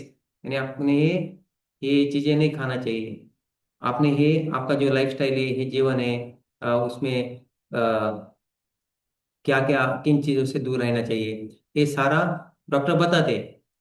तो ये तीन चीजें क्या हुई, ये करो, ये ना करो, और और उसके अनुसार अगर जो पेशेंट है, जो रोगी है, जो बीमार आदमी है, अगर वो वैसा अपनाता है तो क्या है, वो जल्दी से ठीक हो जाता है। वही पद्धति इस दिव्य तप में हमें करना है, कि हमें क्या करना है और क्या नहीं करना है। यहाँ पे हमारे जो शास्त्रों में, यहाँ पे प्रभुपाद जी ने जो दिया है, तो वो क्या करना है हम अभी देखेंगे। तो यहाँ पे जो बीमार है, तो बीमार क्यों पड़ता है वो, तो बीमारी क्या है हमारी। तो हमें ये जो वो तीन अलग अलग दिव्य तप करने के लिए तीन चीजें करना है, तो उससे तो बीमारी चली जाएंगी। लेकिन हमारी बीमारी क्या है, कोई बताएगा। हरे कृष्णा। हमें भव अगर, रोग कहते हैं प्रभु जी। हाँ, इंद्रिय भव तृप्ति। रोग। ये माता जी आवाज नहीं आ रहा आपका। ये भव सागर के रोग जो है, भव रोग है माता जी। भव रोग। हाँ बराबर है। तो मुख्यतः हमारी जो इंद्रिय तृप्ति की जो भावना है, इंद्रिय तृप्ति जो हम कर रहे हैं, ये सबसे बड़ा रोग है। तो हम इसको दूर करने के लिए ये दिव्य तप करना चाहिए। तो कृष्ण भावनामृत में जब आते हैं तब हम ये दिव्य तप करते हैं। तो ये दिव्य तप क्या है, तो हमें जो हमारे स्पिरिचुअल मास्टर है, हमारे जो गुरु है, आध्यात्मिक गुरु है, शिक्षा गुरु हो या दीक्षा गुरु है, तो उनका हमने क्या करना चाहिए, उनके उपदेशों का हमने पालन करना चाहिए। तभी हम इस रोग से मुक्त हो सकते हैं, इस रोग को हम, रोग का निवारण कर सकते हैं और हम अच्छा बन सकते हैं। और आगे हमें क्या करना है, इतने पे रुकना नहीं, उनका जो उन्होंने जो उपदेश दिया है वो वो भी पालन करना है। हमारा नियमित रूप से 16 माला करना है, भगवान की सेवा करना है, कृष्ण की सेवा, अर्चा विग्रह की सेवा करना है, भक्तों का संग लेना है। जैसे कि हम साधारणतः मंदिर में जो भी आते हैं, तो उनको शुरू में ये कहा जाता है कि आपने इन चार चीजों का पालन करना चाहिए। तो चार चीजें क्या क्या है, ABCD, आप ध्यान में रख सकते हैं। ए यानी क्या, एसोसिएशन, हमें भक्तों का हाँ। संग लेना है। बी यानी क्या, बुक्स, हमें प्रभुपाद जी जो आचार्यगण है, गौड़ी परंपरा में जो शास्त्र है, उनका पठन करना है, अध्ययन करना है। तीसरा क्या है, चांटिंग, जैसे अभी पहले बोला है, 16 माला, कम से कम 16 माला जप करना चाहिए। और चौथा, डी यानी डाइट, हमें सिर्फ प्रसाद ग्रहण करना है, भगवान को जो भोग लगाया हुआ है वही हमें प्रसाद ग्रहण ग्रहण करना है। और पांचवी चीज क्या है, ABCDE, ई भी उसमें ऐड कर सकते हैं। E यानी हमें एंगेज रहना है। किसमें एंगेज रहना है, पाप कर्म में नहीं, पाप कर्म में नहीं, हमें भगवान की सेवा में संलग्न रहना है, भगवान की सेवा में एंगेज रहना है। तो ये क्या हो गया है, क्या करना है हमें, ये बातें दी गई हैं। और चार चीजें दी गई है जो हमें नहीं करना है। तो चार चीजें क्या नहीं करना है, मांसाहार, हाँ, अवैध मैथुन संबंध, हाँ, और नहीं करना है, नशा नहीं खेलना है, जुगार नहीं करना है। तो और अभी, जुआ नहीं खेलना। हाँ, तो अभी ये चार नियमों का हमने पालन करना चाहिए। अगर ये चार नियम क्यों दिए गए ऐसा,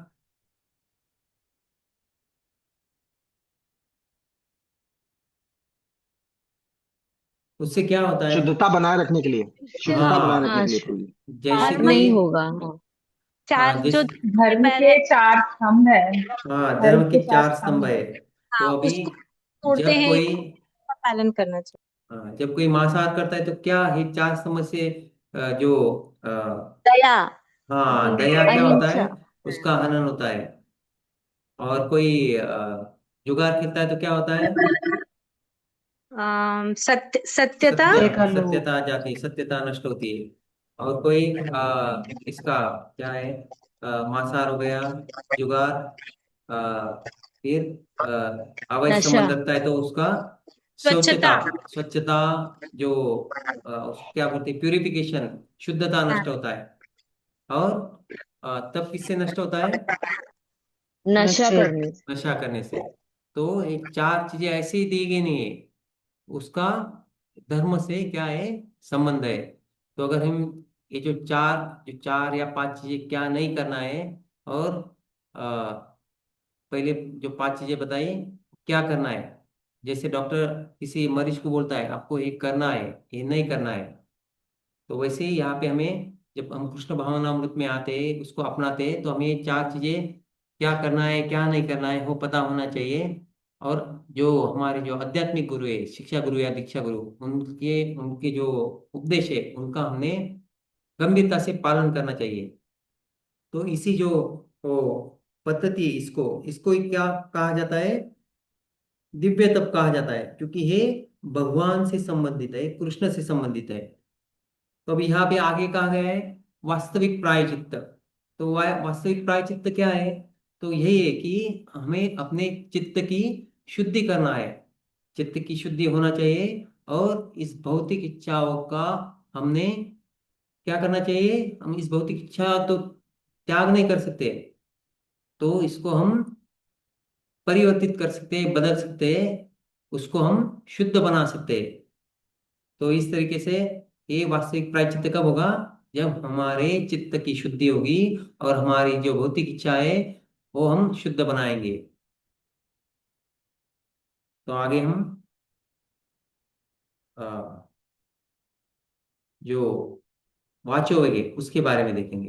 तो इस प्रकार से प्रभुपाद जी हमें यहाँ पे एक बतलाते हैं कि हमने इन वेगों को कैसे कृष्ण भावना से नियंत्रित में ला सकते हैं। अभी इसका जो लास्ट जो हमने पढ़ा था अभी माता जी ने, तो इसमें हम यहाँ पे देख सकते हैं सील रूप गोस्वामी जिस संयमित वाणी की बात करते हैं उसका अर्थ, एक मिनट, यहाँ पे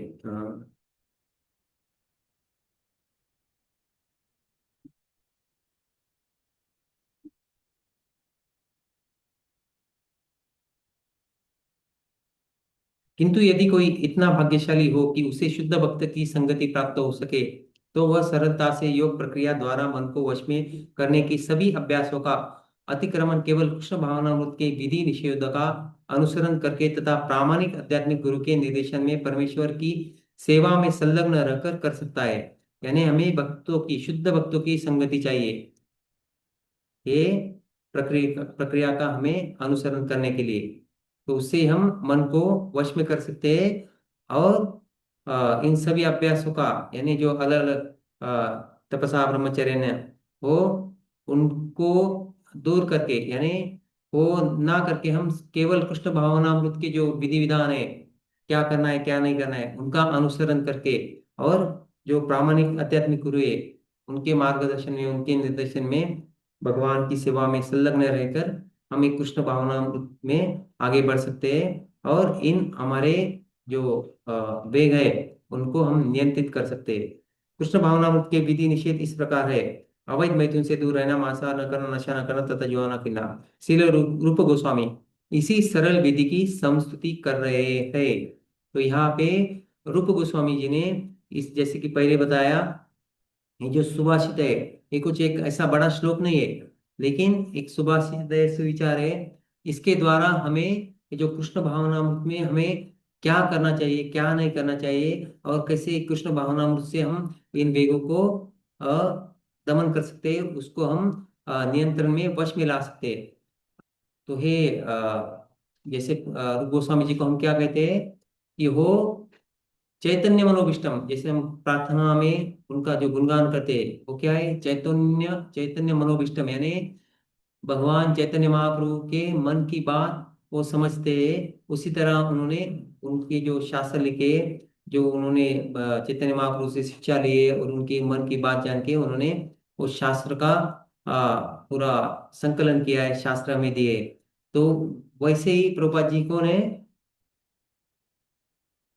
रूप मनोविष्टम, यानी रूप गोस्वामी जी के मन को जानने वाले ऐसे आचार्य, तो उन्होंने तात्पर्य में ये सारे अलग अलग जो वेगों को है कृष्ण भावना से कैसे नियंत्रण में लाना है, इसलिए उन्होंने ये पहला जो परिच्छेद है पूरी तरह भागवतम के ऊपर हम ये जो अलग अलग जो तपस्या, अलग अलग ब्रह्मचर्य, अलग अलग जो विधि, सामान्य विधि का पालन कर रहे हैं और प्रायश्चित्त कर रहे हैं, तो इनको दूर में रख के कृष्ण भावना कैसे अपनाना चाहिए उसके बारे में दिया है। और आगे के 6 वेगों के बारे में हो जो भक्ति विनोद ठाकुर है, भक्ति सिद्धांत सरस्वती ठाकुर उनके गुरु महाराज, उनका जो टीका है उनका संदर्भ लेके वो तात्पर्य में उनको कैसे हमें नियंत्रण में लाना चाहिए वो दिया है। तो अभी आप यहाँ से पढ़ना चालू कर सकते हैं। कहाँ तक? पहले 2 परिच्छेद आप पढ़ सकते हैं। नहीं, यहाँ जहाँ तक फोटो है ना यहाँ तक पढ़ सकते हैं आप। हरे कृष्णा ठीक प्रभु जी, है, पढ़ूं मैं? एक, हाँ 1 मिनट, यहाँ तक। हाँ,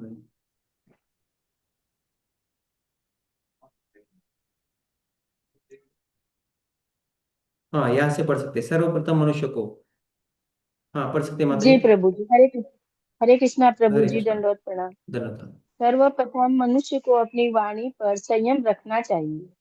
हम में से प्रत्येक व्यक्ति में बोलने की शक्ति है, और जैसे ही हमें अवसर मिलता है हम बोलने लगते हैं। यदि हम कृष्ण भावना मृत की बात नहीं करते तो केवल व्यर्थ की अनेक बातें करते रहते हैं। जिस तरह मेढक खेत में तर्रात है, उसी तरह कोई भी व्यक्ति जिसके पास जीभ है वो बोलना चाहता है, भले ही उसको उसे जो कहना है वो मूर्खतापूर्ण क्यों न हो। लेकिन मेढक की टर टर सर्प को आमंत्रित करती है, यहाँ आओ और मुझे खाओ। यद्यपि यह मृत्यु को आमंत्रण देना है, फिर भी मेढक टर्राता रहता है। भौतिकवादी पुरुषों या मायावादी दार्शनिकों के बोलने की तुलना मेढक की टर्राहट से की जा सकती है।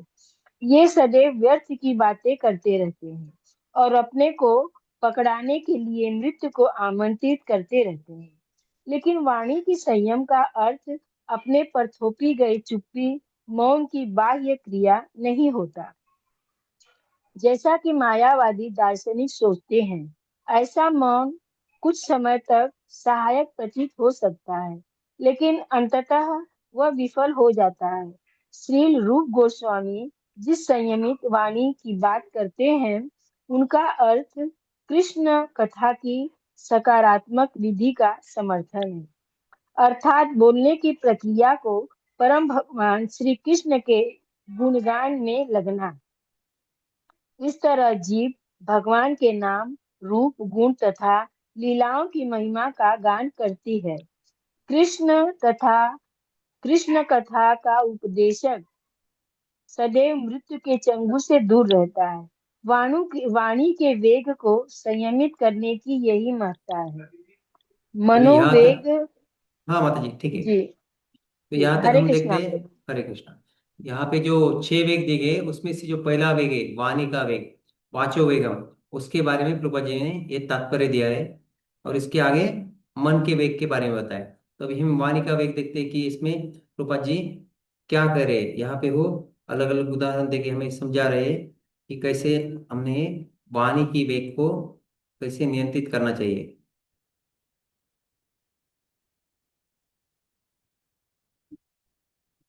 तो यहाँ पे प्रभा जी क्या कहते हैं,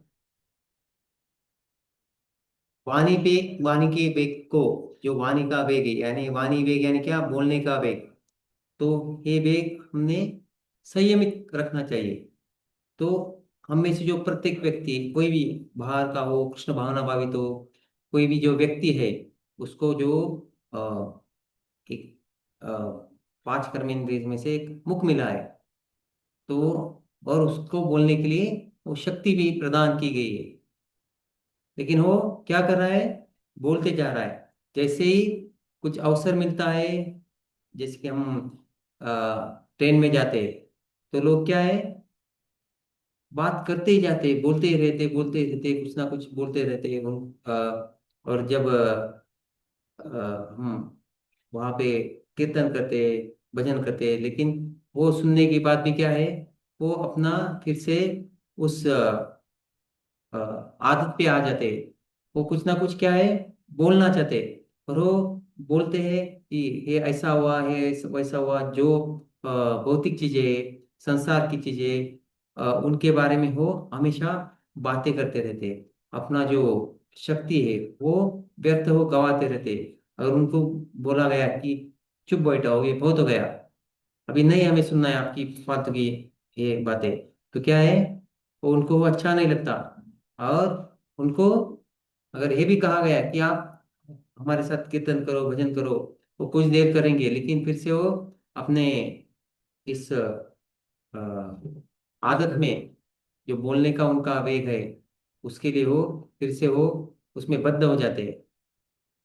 तो यहाँ पे प्रभुपाद जी यही कह रहे हैं, यदि हम कृष्ण भावना की बात नहीं करते हैं तो केवल व्यर्थ की अनेक बातें करते रहते हैं। जिस तरह मेंढक खेत में टहराता है, तो मेंढक जो टहराता है, प्रभुपाद जी ने यहाँ पे मेंढक का उदाहरण दिया है। तो मेंढक क्या करता है, खेत में क्यों टहराता रहता है? क्योंकि जो शी मेंढक है, यानी उसकी जो पत्नी है, नहीं तो दूसरी जो मेंढक से उसको आकर्षित करने के लिए वो ये टर्राता रहता है। उसकी ये टर्राहट चलती रहती है, लेकिन उसको पता नहीं क्या है, उसकी ये टर्राहट से वो क्या कर रहा है, मृत्यु को आमंत्रण दे रहा है। जैसे कि मृत्यु को आमंत्रण दे रहा है, तो मृत्यु रूपी जो सर्प है, सर्प उसका जो उसको निगलने के लिए आएगा, वो इससे अपरिचित रह के वो जो मेंढक है उसको आकर्षित करने के लिए वो उसका डराना छोड़ता नहीं। तो उसकी जो टर्टर है, यहाँ पे बोला गया है, मेंढक की टर्टर सर्प को आमंत्रित करती है कि यहाँ आओ और मुझे खाओ। रूपा जी यहाँ पे क्या कहते हैं, जो संसार में भी जो लोग हैं, उनको बोलना है, भले ही उनका बोलना क्या है, मूर्खतापूर्ण क्यों ना हो, तो ऐसा जो बोलना है वो क्या करता है, मृत्यु को आमंत्रण देने जैसा है। तो अभी ये जो प्रभा जी आगे बताते हैं, जो भौतिकतावादी पुरुष है, मायावादी दार्शनिक है, वो क्या है, वो मेंढक की तरह ही टर कर रहे हैं। जो भौतिकतावादी पुरुष यानी क्या, वो भौतिक चीजों में उलझे हुए, उन्हें इस आध्यात्मिक भगवान के बारे में, भक्तों के बारे में, नहीं तो उनके खुद के जीवन के बारे में, कैसे हम जीवन में आगे बढ़ सकते हैं, मुक्ति के द्वार तक जा सकते हैं, अपना खुद का भला कर सकते हैं, उनको हो उससे लेना देना नहीं। उनको सिर्फ क्या करना है, खाओ पियो और ऐश करो, आगे के जीवन का किसने देखा है। तो इस तरीके से उनकी जो जो मनोवृत्ति रहती है, ऐसे जो भौतिकतावादी लोग रहते हैं, तो उनका जो कहना है, बोलना है, उनका जो लिखना है, उनकी जो भी साहित्य है। और वैसे ही जो मायावादी लोग हैं, मायावादी यानी कौन, जैसे आपने भगवत गीता में पढ़ा है, उसका आपने क्या है, पिछली बार जो एग्जाम दिया है आपने, अच्छी तरह आपको मालूम होना चाहिए मायावादी क्या है। मायावादी यानी क्या है, जो भगवान को वो नहीं मानते, यानी भगवान को क्या कहते हैं कि भगवान भी एक माया है और हम खुद भगवान बन सकते हैं। तो ऐसे ही जो मायावादी लोग हैं, जो भगवान को हमेशा गाली देते रहते, कुछ अनाप शनाप बोलते रहते, तो उनका जो दर्शन दर्शन है, उनका जो साहित्य है, उनका जो बोलना है, वो क्या है, मेंढक की तरह है। वो हमेशा मेंढक की तरह टर्राट करते रहते हैं और सदैव क्या करते हैं, मृत्यु को आमंत्रण देते हैं। कौन से लोग, भौतिकतावादी और मायावादी लोग। हरे कृष्णा।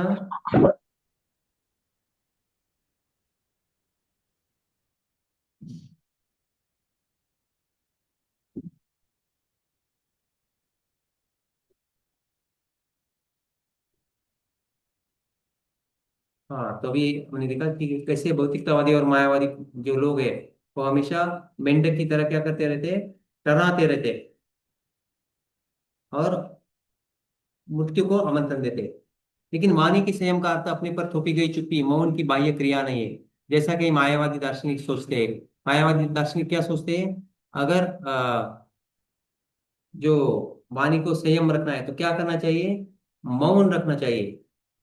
तो यहाँ पे हम देखेंगे कि जो ये 6 वेग है, ये 6 वेग नियंत्रित करने के लिए यहाँ पे 2 प्रकार की सकारात्मक और नकारात्मक मार्ग दिए गए। तो यहाँ पे वाणी को व्यक्ति संयमित करने के लिए यहाँ पे जो बोला गया है कि मौन की क्रिया। तो अभी ये मौन की क्रिया क्या है? तो मायावादी दार्शनिक सोचते हैं कि ये मौन की क्रिया से हम वाणी को संयमित कर सकते हैं। लेकिन ये मौन की क्रिया क्या है? नकारात्मक क्रिया है। ऐसा मौन कुछ समय तक सहायक प्रतीत हो सकता है, लेकिन अंततः वह विफल हो जाता है। वो कुछ काम का नहीं रहता। कुछ समय के लिए आप मौन रह सकते हैं, लेकिन जैसे ही आपको वो बात करने का कुछ चांस मिला, कुछ संधि मिली, तो आप क्या है, फिर से हो बड़बड़ करना, यानी कुछ अनाप शनाप बोलना, जो भी भौतिकतावादी, जो मायावादी लोग बोल रहे, वैसे बोलने की प्रवृत्ति में फिर से वो लग जाते हैं। जैसे कि यहाँ पे आप पुणे में देख सकते हैं, यहाँ पे स्वारगेट के पास एक जो क्या बोलते हैं, माउंट कैसे रहना है, तो उसके लिए वहाँ पे एक प्रशिक्षण दिया जाता है। उसको 15 दिन का उनका प्रशिक्षण रहता है। उसको उसका नाम है विपश्यना केंद्र। तो ऐसे केंद्र और भी महाराष्ट्र में 1-2 जगह है। आप देख सकते हैं वो लोग क्या करते हैं कि बुलाते हैं लोगों को कि आप आओ इधर विपश्यना करो। और इससे क्या है, आपको एक शांति मिलेगी, आपके जीवन में आनंद आएगा इस मौन व्रत रखने से। और वहां पे जाके वो अ, कुछ बोलते नहीं, खाते नहीं, यानी खाते हैं लेकिन क्या है, कुछ बोलते नहीं। अगर उनको खाना चाहिए तो वो लिख के देते हैं कि हमें ये चाहिए वो चाहिए। वैसे ही जो मौनी साधु रहते हैं, वो भी क्या करते हैं, कुछ बोलते नहीं है, लेकिन खाना तो चाहिए। तो फिर वो लिख के देते कि क्या है, मुझे आज ये पसंद नहीं है, मुझे ये खाना चाहिए, मुझे ये स्वीट चाहिए, ये मिठाई चाहिए। तो अभी आपका खुद के ऊपर नियंत्रण नहीं, तो अभी ये मौन रखने से क्या होने वाला है? तो एक तरीके से आप ये मौन का क्या है, धज्जियां उड़ा रहे हैं, इसका एक मजाक बना रहे हैं। जैसे हमने पहले भी देखा कि जो प्रायश्चित्त करे चर्च में जाके, और वो जो पाप करे, आगे जो पाप करने वाले हैं, उसका भी आप पहले ही प्रायश्चित्त कर रहे हैं। तो एक तरीके से वो प्रायश्चित्त की पद्धति का क्या हो गया है, एक मजाक बन गया है। तो इसलिए यहाँ पे भी ये जो मौन है, ये किसी काम का नहीं। श्रील रूप गोस्वामी जिस संयमित वाणी की बात करते हैं, उसका अर्थ कृष्ण कथा की सकारात्मक विधि का समर्थन है। अर्थात बोलने की प्रक्रिया को परम भगवान श्री कृष्ण के गुणगान में लगाना। जो भी हम बात कर रहे हैं, संयमित वाणी हमें हमारे कैसे होनी चाहिए? जो भी हम बात कर रहे हैं वो कृष्ण की सेवा के बारे में होना चाहिए। हमने कृष्ण कथा बोलनी चाहिए। अलग जो बकवास है, निरर्थक बातें है, वो नहीं करना चाहिए। और जो भी बात कर रहे हैं, हमारे मुख से कृष्ण की के संबंध में बात निकलनी चाहिए। तो इस तरीके से हम भगवान का गुणगान करके, भगवान के नाम रूप गुण लीला उनके महिमा का गान करके हमारे जीव हमारे जीव को, हमारे वाणी को भगवान की सेवा में लगा सकते हैं। अभी यहाँ पे दिया गया है, कृष्ण कथा का उपदेशक सदैव मृत्यु के चंगुल से दूर रहता है। वाणी के वेग को संयमित करने की यही महत्ता है। तो यहाँ पे इसकी महत्ता क्या दी गई है? जो भी आ, अगर हम ये भगवान के नाम रूप गुण लीलाओं के बारे में चर्चा करेंगे, उसके भगवान की सेवा के बारे में चर्चा करेंगे, भगवान का गुणगान करेंगे, इससे क्या होगा, हम ये मृत्यु के चंगुल से दूर रह सकते हैं। और इस तरह इस वाणी के वेग को हम संयमित कर सकते हैं। अभी यहाँ पे आप बोल सकते हैं कि ये तो भगवान का अगर हम गुणगान करेंगे तो इसमें भी हमें क्या है, जो हम बात कर रहे, बोल रहे, उसके लिए भी शक्ति लगता है। और वो जो प्राण शक्ति है, जब हम जिसमें जो प्राण शक्ति रहता है, तो वो प्राण शक्ति के कारण हम बोल सकते हैं। और जितना प्राण शक्ति हमारे में ज्यादा है, और उतना ही हम क्या है, हमारा यानी इसका एक कनेक्शन है। जितना हम व्यर्थ की बातें कम करेंगे, जितना हम कम बोलेंगे, तो उससे क्या होगा, हमारा आयुष्मान, हमारा जीवन, हमारा जो जीवन जीने का आयु मर्यादा है वो और बढ़ेगा। लेकिन आप बोल सकते कि फिर जो भगवान का गुणगान करे वो भी तो बोलना होता है। लेकिन यहाँ पे ये जो दिया गया है कि कृष्ण कथा का उपदेशक सदैव मृत्यु के चंगुल से दूर रहता है। तो अभी आप समझ सकते हैं, जो भी आप भगवान के कार्य में समय लगा रहे वो समय आपका निरर्थक नहीं है, और वो निगेटिव नहीं है, यानी वो अ, नकारात्मक क्रिया नहीं है। आप उससे, जैसे कि हम देखते हैं कि ये क्या है, उपदेश अमृत की तरह है, और ये अमृत रूपी उपदेश पाके हम अमृत लोक में जाने वाले हैं, जहाँ पे हम क्या है, सदैव के लिए मृत्यु से दूर रहने वाले। तो उसके बारे में, जहाँ जिस लोक में हम जाने वाले, भगवान के धाम में जाने वाले, उस अमृतमय जगत के बारे में हम चर्चा कर रहे हैं, तो हम मृत्यु से दूर रहने वाले।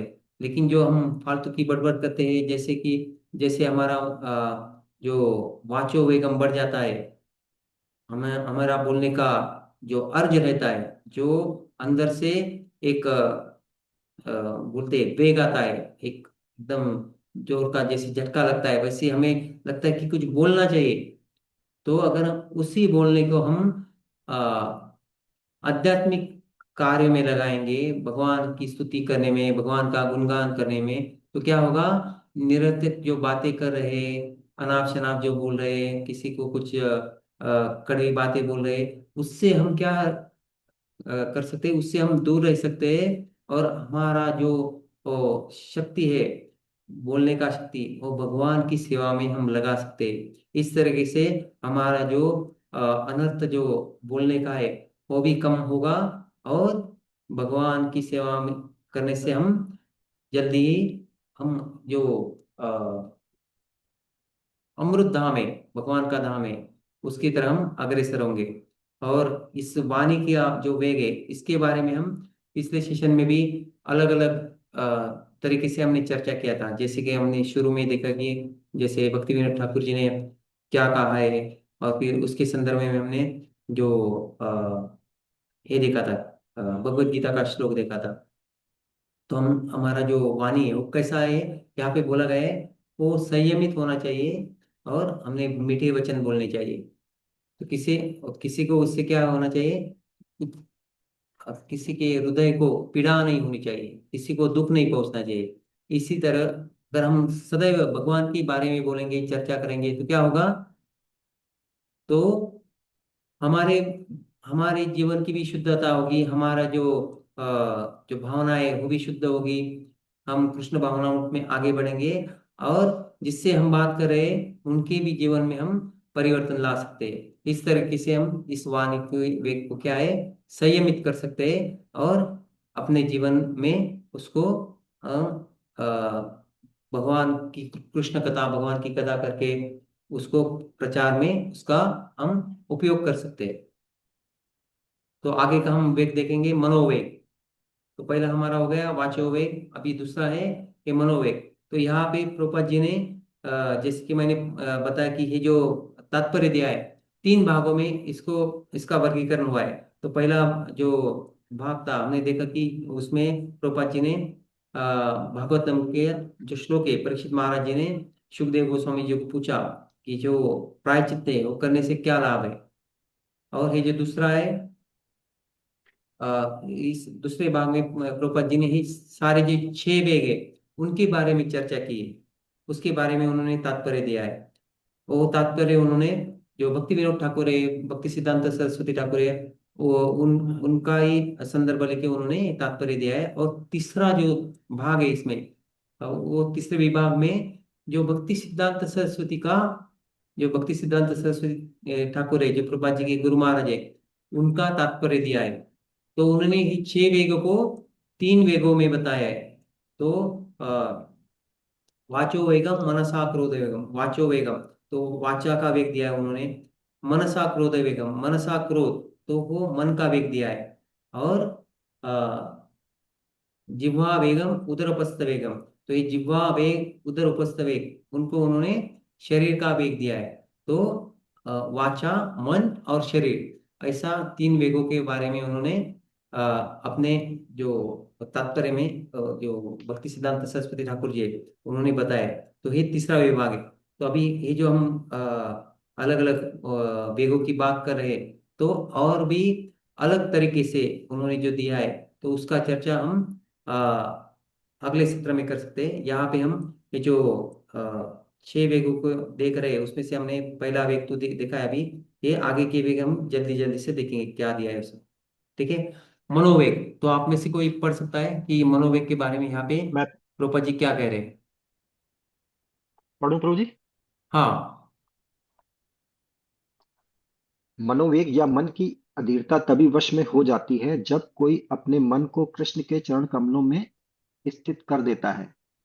चैतन्य चरितामृत मध्य 22.31 में कहा गया है, कृष्णा सूर्य समः, माया है अंधकार, यहाँ कृष्ण कहाँ नाही मायार अधिकार। कृष्ण सूर्य के समान है और माया अंधकार के तुल्य है। यदि सूर्य उपस्थित हो तो अंधकार का प्रश्न ही नहीं उठता। इसी प्रकार यदि कृष्ण मन में उपस्थित हो तो माया के प्रभाव से मन के विचलित होने की कोई संभावना नहीं रहती। समस्त भौतिक विचारों के निषेध की योग विधि से कोई लाभ नहीं होगा। मन में शून्य की सृष्टि करने का प्रयास करना कृत्रिम विधि है। यह शून्य टिक नहीं सकता। किंतु यदि कोई सदैव कृष्ण का तथा उनकी श्रेष्ठतम सेवा का चिंतन करता है तो उसका मन सहज ही वश में हो जाएगा। इसी प्रकार क्रोध को वश में किया जा सकता है। हम क्रोध करना पूरी तरह तो बंद नहीं कर सकते, लेकिन यदि हम उन्हीं पर क्रोध करें जो भगवान या भगवत भक्तों की निंदा करते हैं, तो हम कृष्ण भावनामृत में अपना क्रोध वश में करते हैं। भगवान चैतन्य महाप्रभु जगाई तथा मधाई नामक दो दुष्ट भाइयों पर क्रुद्ध हुए थे, जिन्होंने नित्यानंद प्रभु की निंदा की थी और उन्हें मारा था।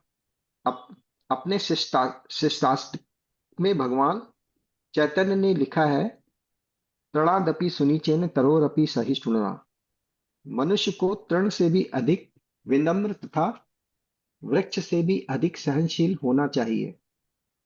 तब कोई पूछ सकता है कि महाप्रभु ने क्रोध क्यों किया।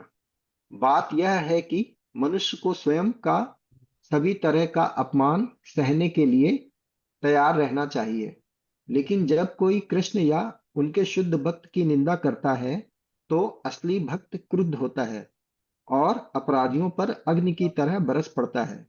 क्रोध को रोका नहीं जा सकता, लेकिन उसे सही ढंग से काम में लाया जा सकता है। हनुमान ने क्रोध वश ही लंका में आग लगा दी थी, फिर भी वे भगवान रामचंद्र के सबसे बड़े भक्त के रूप में पूजे जाते हैं। इसका अर्थ यह है कि उन्होंने अपने क्रोध का सही उपयोग किया। अर्जुन इसके दूसरे उदाहरण हैं। वे युद्ध नहीं चाहते थे, लेकिन कृष्ण ने उनके क्रोध को यह कहकर उकसाया, तुम्हें युद्ध करना होगा। बिना क्रोध के युद्ध करना संभव नहीं है। किंतु जब क्रोध का उपयोग भगवान की सेवा में किया जाता है, तब वह वश में हो जाता है। हरे कृष्णा, बस बस। जहां तक हरे हरे कृष्णा। कृष्णा प्रभु जी। तो यहाँ पे हमने आ, मन और क्रोध के वेग के बारे में अभी प्रभु जी ने पढ़ा यहाँ पे। तो यहाँ पे हम मन के वेग के बारे में देखेंगे।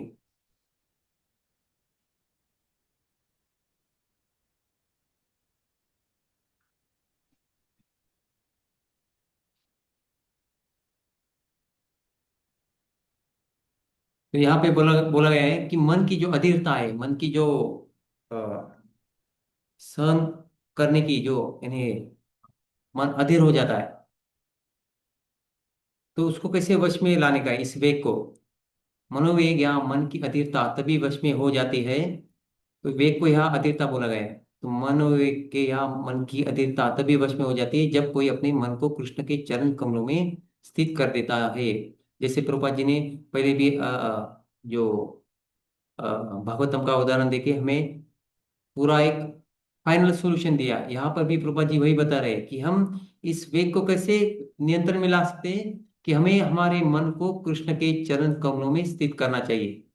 तो यहाँ पे बोला गया है कि वो स्थित कैसे कर सकते हैं हम। तो चैतन्य चरितामृत का यहाँ पे उदाहरण दिया गया है। जो चैतन्य चरितामृत का जो मध्य खंड है उसमें 22 से 22 जो श्लोक दिया गया है, उसमें से 31वां जो है मध्य लीला, आदि लीला, मध्य लीला और अंत्य लीला। मध्य लीला में यहाँ पे दिया गया है कि कुकर लगा कृष्ण चला, सूर्यसम माया कुकर है चालू किया अंधकार। तो चलेगा। हाँ बनाइए या तो। कृष्ण, कितना टाइम लगेगा आपको? हरे आप कृष्णा, बनाएंगे तो ये काम करेंगे।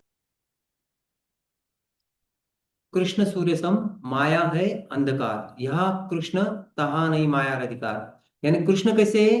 सूर्य के समान है। हमने पहले भी इसके बारे में चर्चा किया था कि अगर हमें माया से दूर रहना है तो क्या करना पड़ेगा। तो यहाँ भी इसका वर्णन आता है चैतन्य चरितामृत में कि कृष्ण सूर्य के समान है और माया है अंधकार। अंधकार यानी क्या? अज्ञान। तो माया क्या है? अज्ञान का रूप है, अंधकार है। तो जहाँ कृष्ण है तहाँ नहीं माया का अधिकार। तो हमने एक उदाहरण लिया था, किसी को याद है? जैसे कि हम अंधेरे रूम में जाते हैं, तो वहां का अगर हमें अंधेरा दूर करना है, तो कुछ हमारे पास कुछ वस्तु या हथियार है, तो उससे हम उसको अंधकार को दूर नहीं कर सकते। तो वहां पे हमें क्या है? उजाला लाना पड़ता है। तो वैसे ही एक कृष्ण सूर्य रूपी जो उजाला है, जो अगर भगवान का हम नाम गुण सब भगवान के बारे में सोचते कीर्तन करते, तो हमारे में जो अनर्थ है, माया का जो चंगुल में हम फंसे हुए, तो उससे हम दूर रह सकते हैं। हमारे मन को हम नियंत्रित कर सकते हैं। यदि सूर्य उपस्थित हो तो अंधकार का प्रश्न नहीं उठता। इसी प्रकार यदि कृष्ण मन में उपस्थित हो तो माया के प्रभाव से मन के विचलित होने की कोई संभावना नहीं रहती। समस्त भौतिक विचारों के निषेध की योग विधि से कोई लाभ नहीं होगा। अभी यहाँ पे फिर से वो दिया गया है कि हमने जैसे वाचो वेग में और शुरू में देखा था कि जो सामान्य पद्धति है और दूसरा कौन सा है? दिव्य पद्धति।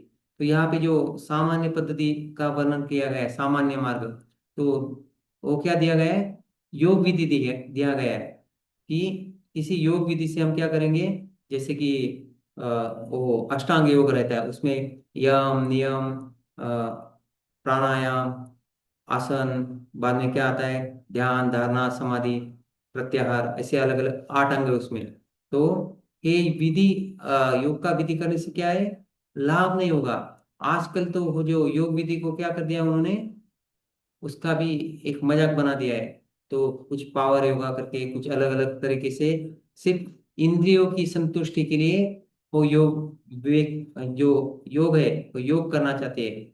वेगों का दमन करने के लिए नहीं, तो योग जो अलग अलग वेग है उसको, उनके इंद्रिय तृप्ति को बढ़ाने के लिए वो ये योग की साधना करते हैं। और ये जो योग है उसमें भी जो 8 अंग है, उसमें से जो अभी मॉडर्न गुरु है, योग गुरु, तो उन्होंने क्या कर दिया है? जो प्रत्याहार धारणा ध्यान समाधि उसको उड़ा दिया है। तो वो पहले जो 4 है, यम नियम आसन प्राणायाम, उसमें से वो यम नियम भी जानते नहीं। सिर्फ क्या करते हैं? कुछ तो योग के नाम पे, योगा के नाम पे कुछ तो एक्सरसाइज, कुछ तो शारीरिक व्यायाम करते हो। और इस तरीके से वो और योग विधि का पालन, पतंजलि ने जो योग विधि दिया है और उनके नाम पे हो ये अलग तरीके से अ, अपना योग के नाम पे इंद्रिय तृप्ति करते। तो भी यहाँ पे वही दिया है कि ये इससे कुछ होने वाला नहीं, इससे हमारे मन के विचार, जो भौतिक विचार है वो जाने वाले नहीं। तो मन में शून्य की सृष्टि करने का प्रयास करना कृत्रिम विधि है। ना ही योग विधि से, ना ही हम मन को एकदम निर्विचार कर देंगे, तो उससे यह शून्य टिक नहीं सकता। यानी मन विचारहीन, यानी पूरी तरह से एकदम जो वहां पे कुछ भी ऐसा विचार नहीं है, शून्य एकदम, तो ऐसा मन बन नहीं सकता। तो यहाँ पे क्या दिया गया है? किंतु यदि कोई सदैव कृष्ण का तथा उनकी श्रेष्ठतम सेवा करने का चिंतन करता है तो उसका मन सहज ही वश में हो जाएगा। तो यहाँ पे ये क्यों दिया गया है कि कोई अपने मन में शून्य की सृष्टि नहीं निर्माण कर सकता। अगर आप देखेंगे जैसे कि कोई बॉटल है, उसमें उस बॉटल में से हमें हवा निकलना है, तो जैसे कि उसमें अलग अलग दूसरे हम उसको वो बोतल में से अगर हवा निकाले तो आप क्या कर सकते हैं, उसके दो मार्ग है। तो उसको पूरी तरह से वो निर्वात करना पड़ेगा। उसके लिए एक जो मशीन आता है सक्शन पंप वगैरह, उसका आप प्रयोग कर सकते हैं। और दूसरा क्या है, अगर आप उसमें कुछ भर देंगे, कुछ दूसरा वायु भर देंगे, नहीं तो कुछ पानी भर देंगे, तो क्या है, वो अपने आप वो निर्वात हो जाएगा। तो इसमें सही पद्धति क्या है, बॉटल में से जो हवा है, अगर वो वात जो हमें उसको निर्वात बनाना है, तो उसको एक पूरा जो लैब है, लेबोरेटरी है, उसमें जाके हम कुछ तो, नहीं तो पंप का इस्तेमाल करके उसमें से हवा निकालना योग्य रहेगा, या उसमें कुछ पानी भर के हम वो हवा निकाल सकते हैं। कौन सा विधि सही है इसमें? पा, पानी भर के हवा निकाल सकते हैं गुरुजी। हाँ, तो पानी भर के जो दूसरा विधि है, ये क्यों, जैसे कि हमने बोला कि यहाँ पे दो प्रकार की विधि दिया गया है, एक नकारात्मक और सकारात्मक। तो उसमें अगर पानी डाल के हम हवा निकालेंगे तो ये क्या है, सकारात्मक विधि है। तो वही सकारात्मक विधि कौन सा है, कि हम मन को शून्य बनाने की बजाय अगर हम वहां पे सदैव कृष्ण के नाम रूप गुणों का हम सदैव चिंतन करेंगे, उनके बारे में सोचेंगे, तो क्या होगा, सहजी जो मन है हमारे वश में हो सकता है।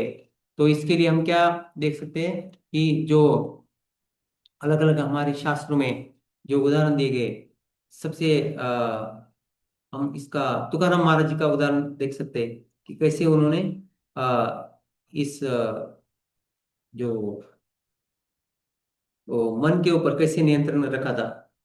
वैसे हरिदास ठाकुर जी, उन्होंने भी क्या किया है, उनको इतना प्रलोभन दिए गए, तो भी उन्होंने क्या किया, उन प्रलोभनों के आहार यानी उनका वो उनके उसका उनके ऊपर कुछ असर नहीं हुआ। उन्होंने क्या किया, उल्टा जो भी उनको ये अ, फंसाना चाहते थे, उनको ही उन्होंने क्या कर दिया, कृष्ण भावना भावित बना दिया। जैसे तुकाराम महाराज जी के जीवन में एक जो वेश्या आई थी, तो वो जैसे ही उनके पास आई, तो तुकाराम महाराज जी बोले, ये आपने क्या, आपका ऐसा हाल बना लिया है कि आपने खुद को ऐसा निम्न स्तर पे, ऐसा एकदम जो क्या बोल सकते, दुर्धर यानी जो अच्छी स्थिति नहीं है, उसमें आपने आपको खुद को क्यों डाल दिया है, क्यों आप ऐसे खुद को इस माया के इसमें आप फंस गई हो। तो जब वो उसने तुकाराम महाराज की ये बातें सुने, तो उसको ऐसा लगा कि मैं इनको फंसाने के लिए आई थी, लेकिन इनका ही जादू मेरे ऊपर चल रहा है। तो उनके जो मीठे अच्छे कृष्ण भावनावाहित वचन सुन के उसके हृदय में परिवर्तन होता है, और वो तुकाराम महाराज जी से क्षमा याचना करती है, और वो बोलती है कि मुझे आप क्या करो, आपके साथ ही रखो, आपके संग में रखो, मैं आपसे भगवान के बारे में सुनना चाहती है। लेकिन वहां पे क्या हो जाता है, उनकी वाइफ आ जाती है, वो बोलती है, अगर भाई छान के लस तू, हाँ, तो ऐसा करके उसको वो हकाल देती है कि हाँ, आप अच्छा कर रहे हैं, अभी ज्यादा कुछ देर मत रुको, इधर से आप निकल जाओ। तो उसको वो तो फिर तुकाराम महाराज जी कहते हैं कि आप ऐसे उसके शरीर के साथ खेलना नहीं चाहिए। तो वो उनकी पत्नी कहती है, तो आप शादी कर लो उससे। तो इस तरीके से आप तुकाराम महाराज जी का वो बहुत अच्छा मूवी वो देख सकते हैं। तो उसमें ये सारा वृत्तांत आता है कैसे तुकाराम महाराज, वो जो वेश्या है उसका भी उन्होंने क्या कर दिया है, परिवर्तन कर दिया है। तो इतना उनका उनके मन के ऊपर नियंत्रण था। तो ये नियंत्रण कैसे आया, तो हमेशा वो भगवान के बारे में, विठ्ठल भगवान के बारे में हमेशा चिंतन करते थे, उनका सदैव स्मरण करते थे, उनके बारे में लिखते थे, कीर्तन करते थे। वैसे ही हम हरिदास ठाकुर, उनके बारे में चर्चा कर देख सकते हैं। तो यहाँ पे देखेंगे कि हरिदास ठाकुर भी जो वेश्या आई थी उनके यहाँ, तो उन्होंने क्या किया, उनको बोला कि मैं आपकी बात मानूंगा, लेकिन आपको क्या करना होगा, पहले जो मेरा जो नित्य दैनिक दिनक्रम है, वो अगर पूरा हो जाएगा, तो मैं आपके साथ संग करने के लिए तैयार हूँ। तो आप देखते हैं कि हरिदास ठाकुर रोज क्या है, 192 192 जब हम माला जप करते थे, तो वो जो 3 लाख नाम जप करते थे रोज, तो वो पूरा करते थे और फिर से वो जप करने लग जाते थे। तो इसमें उनका पूरा समय जाता था। तो ऐसे 3 दिन रात वो जो विषय है उसको उनका संग मिला और उससे उसमें ही परिवर्तन आ गया। तो इस तरीके से हम ये जो आचार्य है, हमारे ये संत है, उनके उदाहरणों से हम देख सकते हैं कि हम कैसे हमारे मन को कृष्ण भावना भावित करके उसको वश में ला सकते हैं। हे कृष्ण भावना भावित करके जो मन को हम वश में ला रहे, ये मन को संयमित करने का कौन सा विधि है? सकारात्मक विधि है। तो इस तरीके से हम जो योग पद्धति है, मौन रखना है, और नहीं तो जो अलग अलग मन को विचारों से शून्य करना है, ये सारी चीजें क्या है? नकारात्मक विधि में आते हैं, उसका क्या है? कुछ लाभ नहीं है। तो हमें कृष्ण भावना भावित बन के ही हम मन को वश में ला सकते हैं। तो आगे का जो वेग दिया गया है, तो क्रोध वेग है। तो उसके बारे में हम क्या करेंगे? अगले सत्र में चर्चा करेंगे कल। और आगे का जो पूरा जो श्लोक का तात्पर्य दिया गया है यहाँ से, आ, जो प्रभुपाद जी का तात्पर्य है, क्रोध, फिर बाद में जिह्वा वेग, उधर उपस्थ, और फिर बाद में भक्ति सिद्धांत सरस्वती जी का ठाकुर ठाकुर जी का जो तात्पर्य है उसमें दिया गया है वाचो वेग, मनोवेग और शरीर का वेग। तो इसके बारे में हम कल चर्चा करेंगे। अभी यहाँ पे समय हो गया है। अभी किसी को प्रश्न है तो एक प्रश्न पूछ सकते हैं। और यहाँ पे समय हो गया है, तो आप जिनको जाना है तो आप कृपया करके, हम ऑफिशियली यहाँ पे हमारा समय हो गया है, तो आप जाने में कुछ दिक्कत नहीं है। और कुछ प्रश्न है तो हम कल भी ले सकते हैं। और आगे का हम जो सत्र में ये पहला श्लोक पूरा करेंगे, और नेक्स्ट वीक में जो अगला सेशन रहेगा, अगले सत्र में, 2 सत्रों में हम दूसरा श्लोक पूरा करने का प्रयास करेंगे।